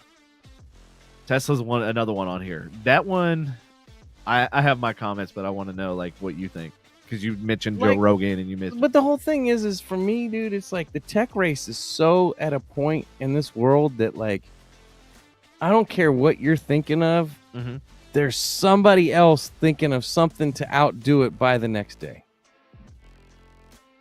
Like, as soon as you release that product, somebody's already getting their AI to research your shit to fucking build a better product and have it out by the next week. Like, the tech race is stupid at this point. I know, and that's what's exciting about it. Yes and no. But you can't ever there's it, and that's okay. Well, going back to what you said, so what you're mentioning is all software. Tesla is not a software company. It is I know. a hardware company that has software. So that being said, what do you think? Does that change your perspective? Does that? I think Elon will dump so much money into making that thing a success. It doesn't have a choice. It's eventually going to be badass. I don't. So do you think with his new pay raise, where he's basically $50 billion or whatever the hell it is, do you think he's going to actually stick around and invest more into Tesla? Do you? Who gave him that money? The investors? Yeah, investors, stockholders. And I'm not a stockholder, so I didn't have a say in it. Oh, and by the way, when you buy a company and you own stock in them, you actually get to vote on certain things, like him getting a pay raise. You could actually vote no. What really trips me out is, as crazy as he is, people still trust him. Yeah, but why? Because he doesn't. Nobody tells him what the fuck to do. No, it's not because he's not bought by anybody. That's a big factor. But here's why. He doesn't have one successful company. Building one successful billion-dollar company is hard enough. Building two successful billion-dollar companies is really fucking unheard of. Having three is like, okay. He's got five. Fine. Totally agree. The motherfucker has had some major fucking failures. Oh, yeah, yeah. Major. And if you think he didn't evade taxes somewhere, you're fucking crazy. So the very last one, speaking of taxes, he should be right up there with fucking Trump. I don't care what anybody fucking says. Motherfucker ain't paid his share, so I kiss my ass. Well, he didn't go on fucking public record and say my taxes I paid $750 like Trump did. Yes, he did. Like a fucking moron. I heard him say it. He did not say it. Shut the fuck up. I saw that in podcast too. Just kidding. But no, I mean, I'm right there with you, Donna. I'm glad somebody made the comment, because that's kind of where I'm at. I didn't know you had a Tesla. She says, I think Tesla has run its course. I got rid of mine, made a good amount at the time.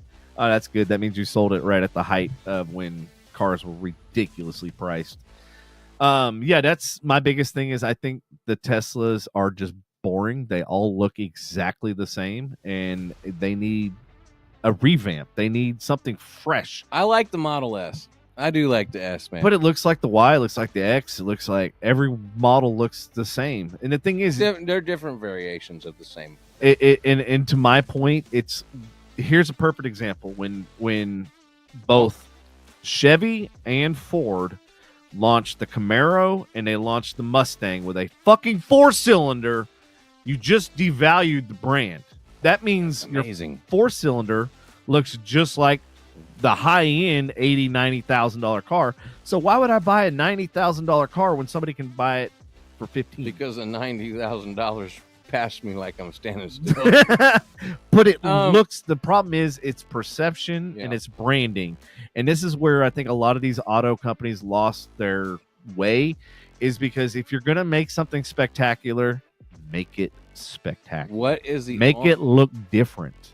Name the only model Tesla that doesn't look like all the rest of the Tesla. Cybertruck. And why do you think they're going for $140,000? Because why? They don't look like every fucking thing on the road. And why? Because everybody that drives it gets stopped and photos taken, and I want to see it. I want to look at it. Say what you want. They ain't worth 140.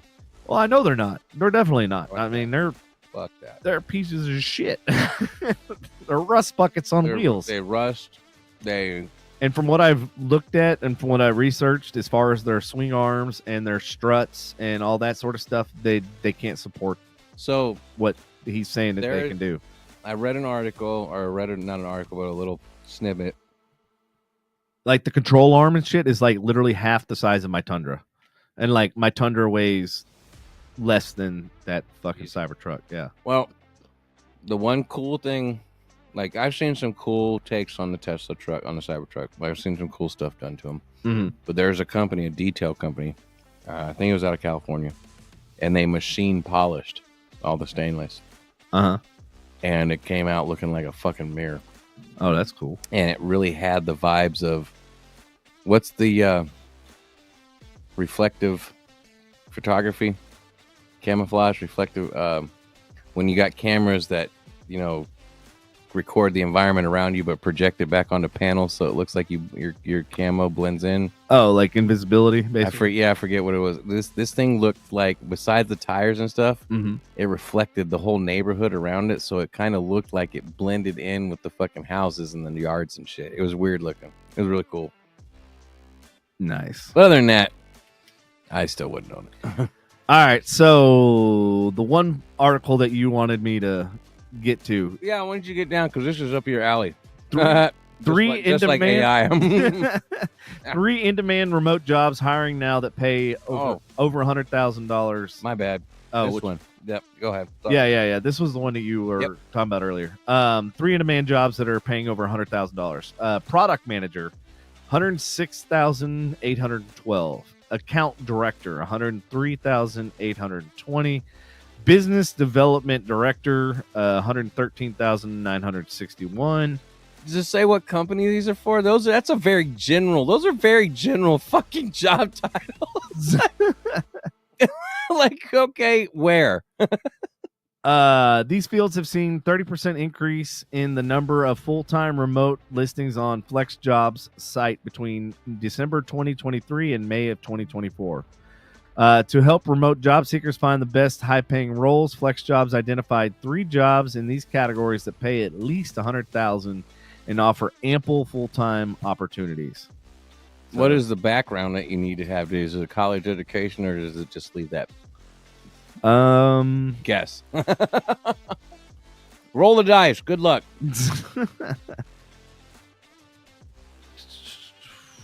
No. If you're applying to jobs during the summer, you could have a better chance at landing a remote job because some of the competition might be taking time off from their search or going on vacation like a lot of people. So actually now they're saying is a good time to do that. But no, it doesn't say anything about education or anything like that as far as background. But they said they saw a 40% increase in remote job openings between March 2023 and March 2024. Several roles with high paying or high volume of job listing offer salaries over $100,000, including real estate analyst and telemedicine physician. Yeah, I'm pretty sure those require degrees.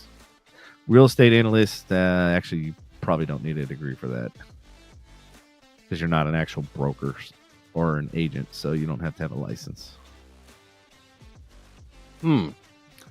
Yeah, I don't know. Oh, yeah, this is a good one. I pulled this one up. Let me close that, open that. All right, this stock is about to get an AI boost, and no one is paying attention to it yet. So you heard it here on the podcast. Specialty glassmaker Corning, which, so y'all know, was actually manufactured and made back where I was born. When you say specialty glass, like for, like, just in general, like you specialty order. You want me to finish the rest of the sentence? Because it'll answer your question. All right. Known for its engineered glass products, is poised to benefit from the AI boom. The CEO, Wendell Weeks, anticipates a significant revenue boost from AI data centers, which require extensive fiber optic cabling.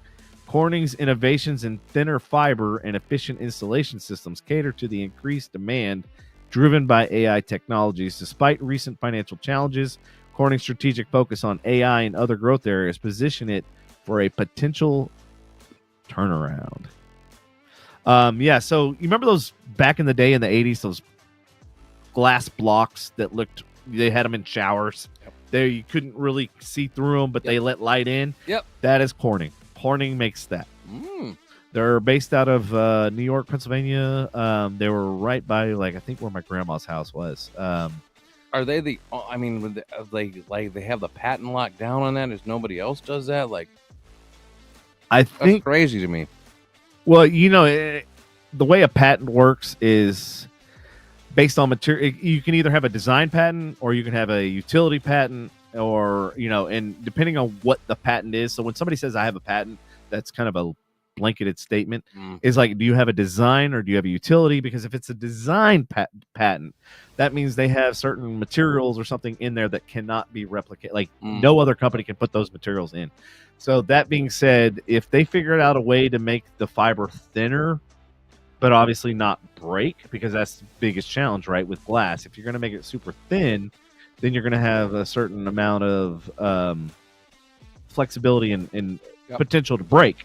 So then you got to put some kind of a filler or something in there that'll give it the strength but still give you the rigidity, but then still keep the size small. So that being said, there has to be some design or some kind of patent that goes into it, that in the materials maybe, and that's could be a design, it could be a materials patent. I don't know. Like that's what I hate about these articles when they say that, because I'm like, me knowing patents and having a few, there's a lot of different things that go into it. And I mean, if you watch Shark Tank, they talk about it all the time. You have a design patent, you have a utility patent, what kind of patent you have, and that's basically the same type of thing. So yeah, that's one to watch.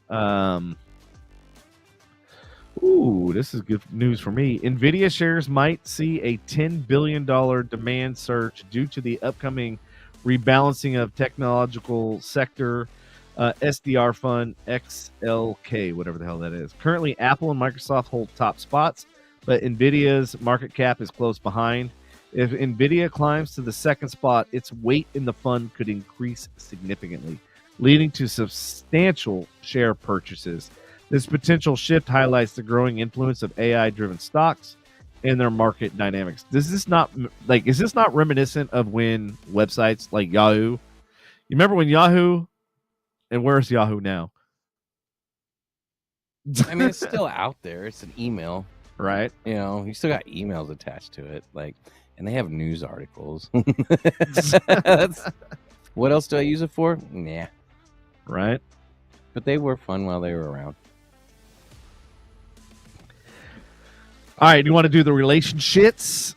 These are 5 questions to ask yourself, or do we want to close it out? Because I got one for closing. Let's go ahead and let's do the relationships, and then we'll close it out. All right. Just saw this online, and I had to share. In fact, I shared it with my friend Jackie, and she actually called me during the podcast. And I don't know if she's listening right now, but hey, this one's for you. And since Ashley and everybody else was dogging on me about relationships, this is y'all need y'all need to pay attention, because this is literally legit advice. And Molly, if you're still hanging on, definitely. Yeah, sorry, Donna, I didn't see all the messages. Eli Lilly is the maker of the new miracle drug. Yep. Where do I sign up? So is Gorilla Glass. I don't think Corning is Gorilla Glass. It might be. You might be right. Why am I hearing Star Trek? Clear aluminum is Scotty. What? All right. So the 5 questions to ask yourself. These are the 5 questions you need to ask yourself whether you need to be in this relationship or not. Number 1. If someone told you that you are a lot like your partner, would this be a compliment to you? So think about that. Somebody told you that, like, hey, you know what, Ashley, you're exactly like your partner. Is that a compliment? I feel like that'd be a mixed bag from Lindsay about me. But yeah, if you said I'm a lot like her, because I'm goofy and I'm unstable. And here's a really good one. She's listening right now. She might not be. Nope.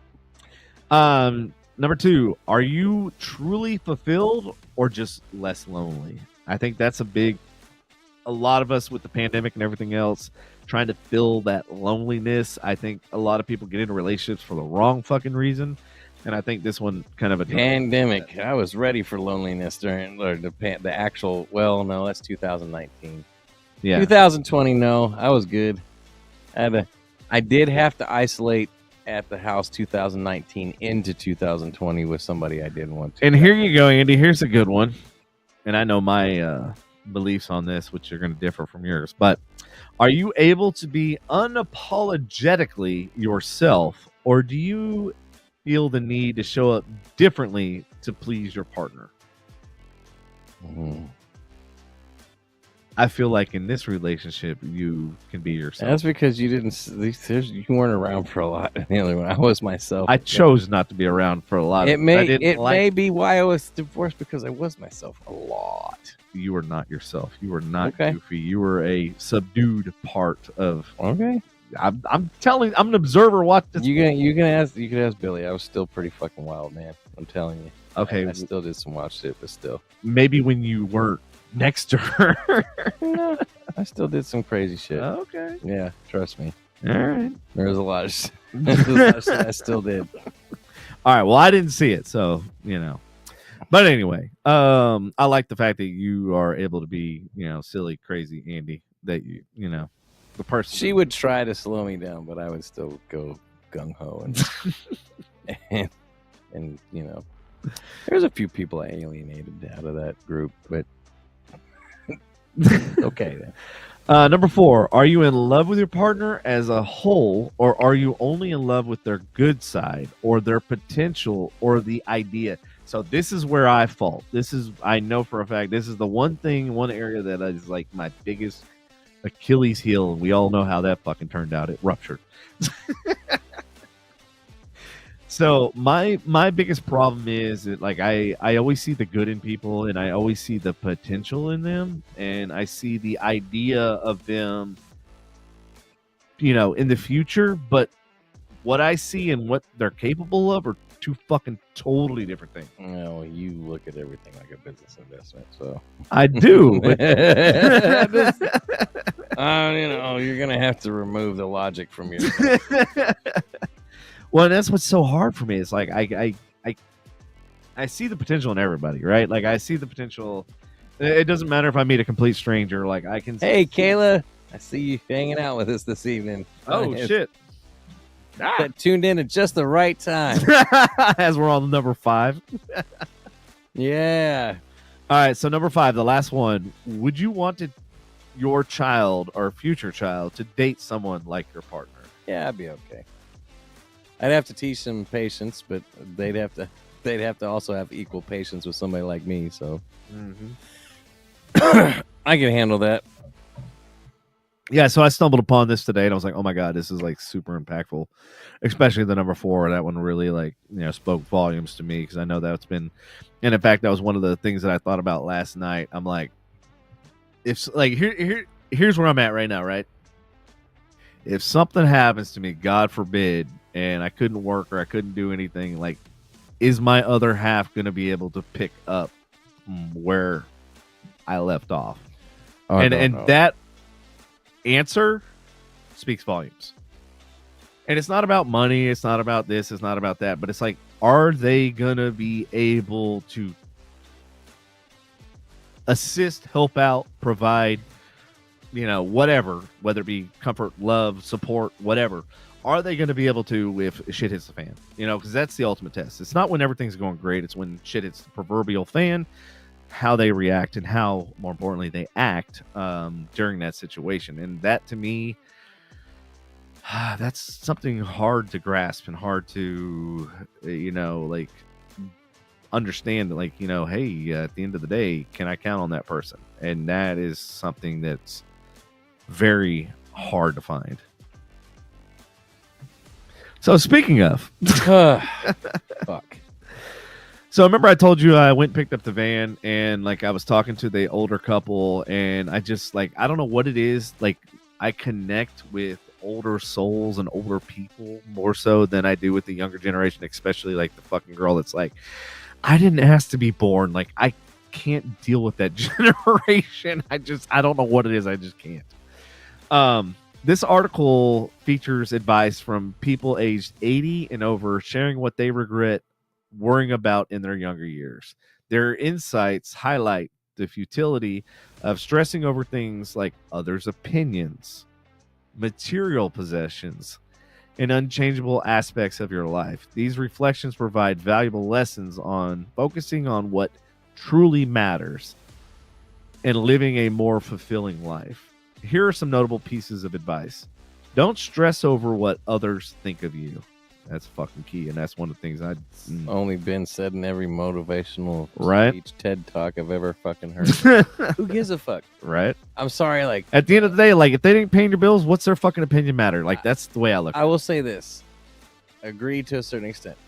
Mhm. As long as your parents aren't a piece of shit, you should kind of give a crap what they think about you. as long as they didn't fucking like.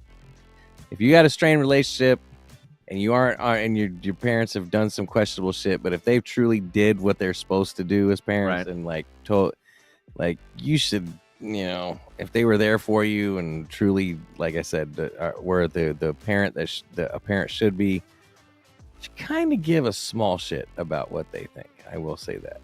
Well, here's the way I look at it. So to your point, and to elaborate on that, I don't listen to what people say. And this is going to sound really bad. I don't know how else to put it. If somebody is in a worse place than you, and they're like, people bitch upward, not downward. You see what I'm saying? Like, people at the top are not bitching about, you know what I mean? Like, people at the bottom are bitching about people at the top. It doesn't work the other way around. See what I'm saying? So, like, I'm not going to take advice from somebody that's doesn't have a house, doesn't have their financials together, don't have longevity in their career, don't have, you know what I mean? Like, they don't have stability. I can't listen to what somebody, like, I just literally was like, it's like giving me fucking marriage advice. Like, really, I've never been fucking married. Like, this is stupid. Like, me giving somebody marriage advice, right? That's like fucking retarded. Like, why the fuck? You know, like, that's just stupid. Devin's absolutely qualified for marriage. I'm batting 100% no divorces. 0. He's not wrong, folks. He is not wrong. Wow, I like the way you spun that. You like that? 0 divorce rate. He's doing Zero divorce He's rate, doing baby. a lot better than a lot of us, right? Dang, man, that one got me. Sorry, man. I didn't mean to hit home. I just realized. I was like, oh, shit. But My no, bad. that's pretty solid. You know what? Like, I like the way you did that. That was a good joke. I like it. It's just, guess what, y'all? 0 divorce rate. Well, that's funny. I like that. That's a. You I know what's can- funny is I actually use this in a meeting because the CEO and a bunch of salespeople were trying to bust my balls about, like, don't get fucking relationship advice for Devin, blah blah blah. And I'm like, why? I'm batting a 0 fucking % divorce rate. They were like, oh shit.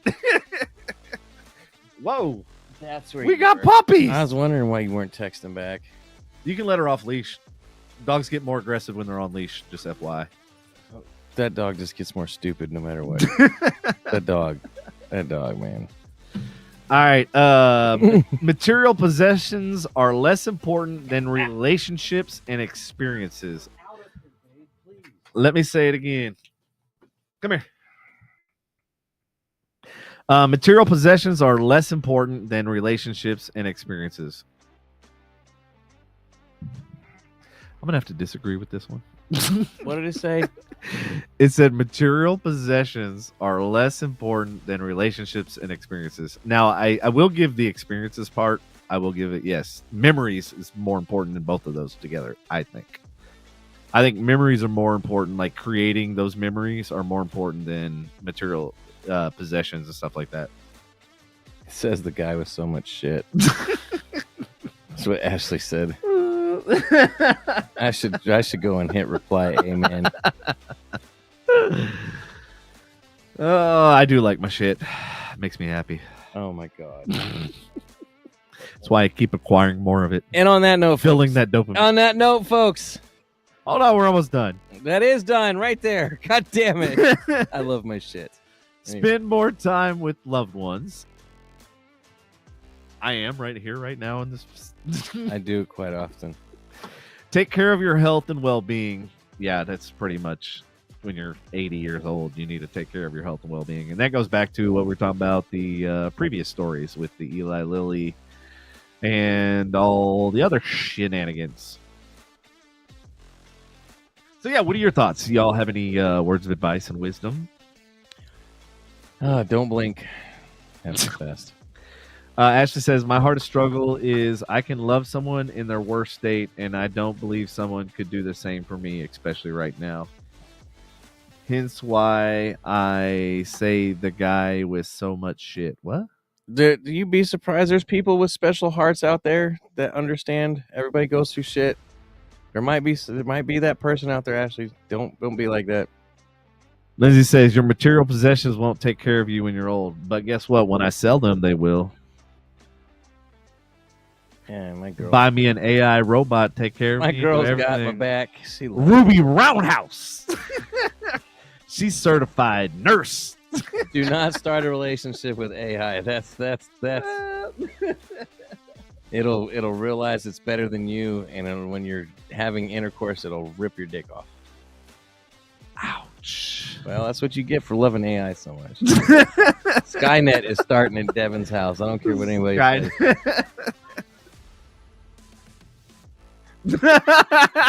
Probably because you move like a robot. I mean, another robot, because AI, you know how AI is stupid? It only teaches you what it's going to break into his house and put its hood on after.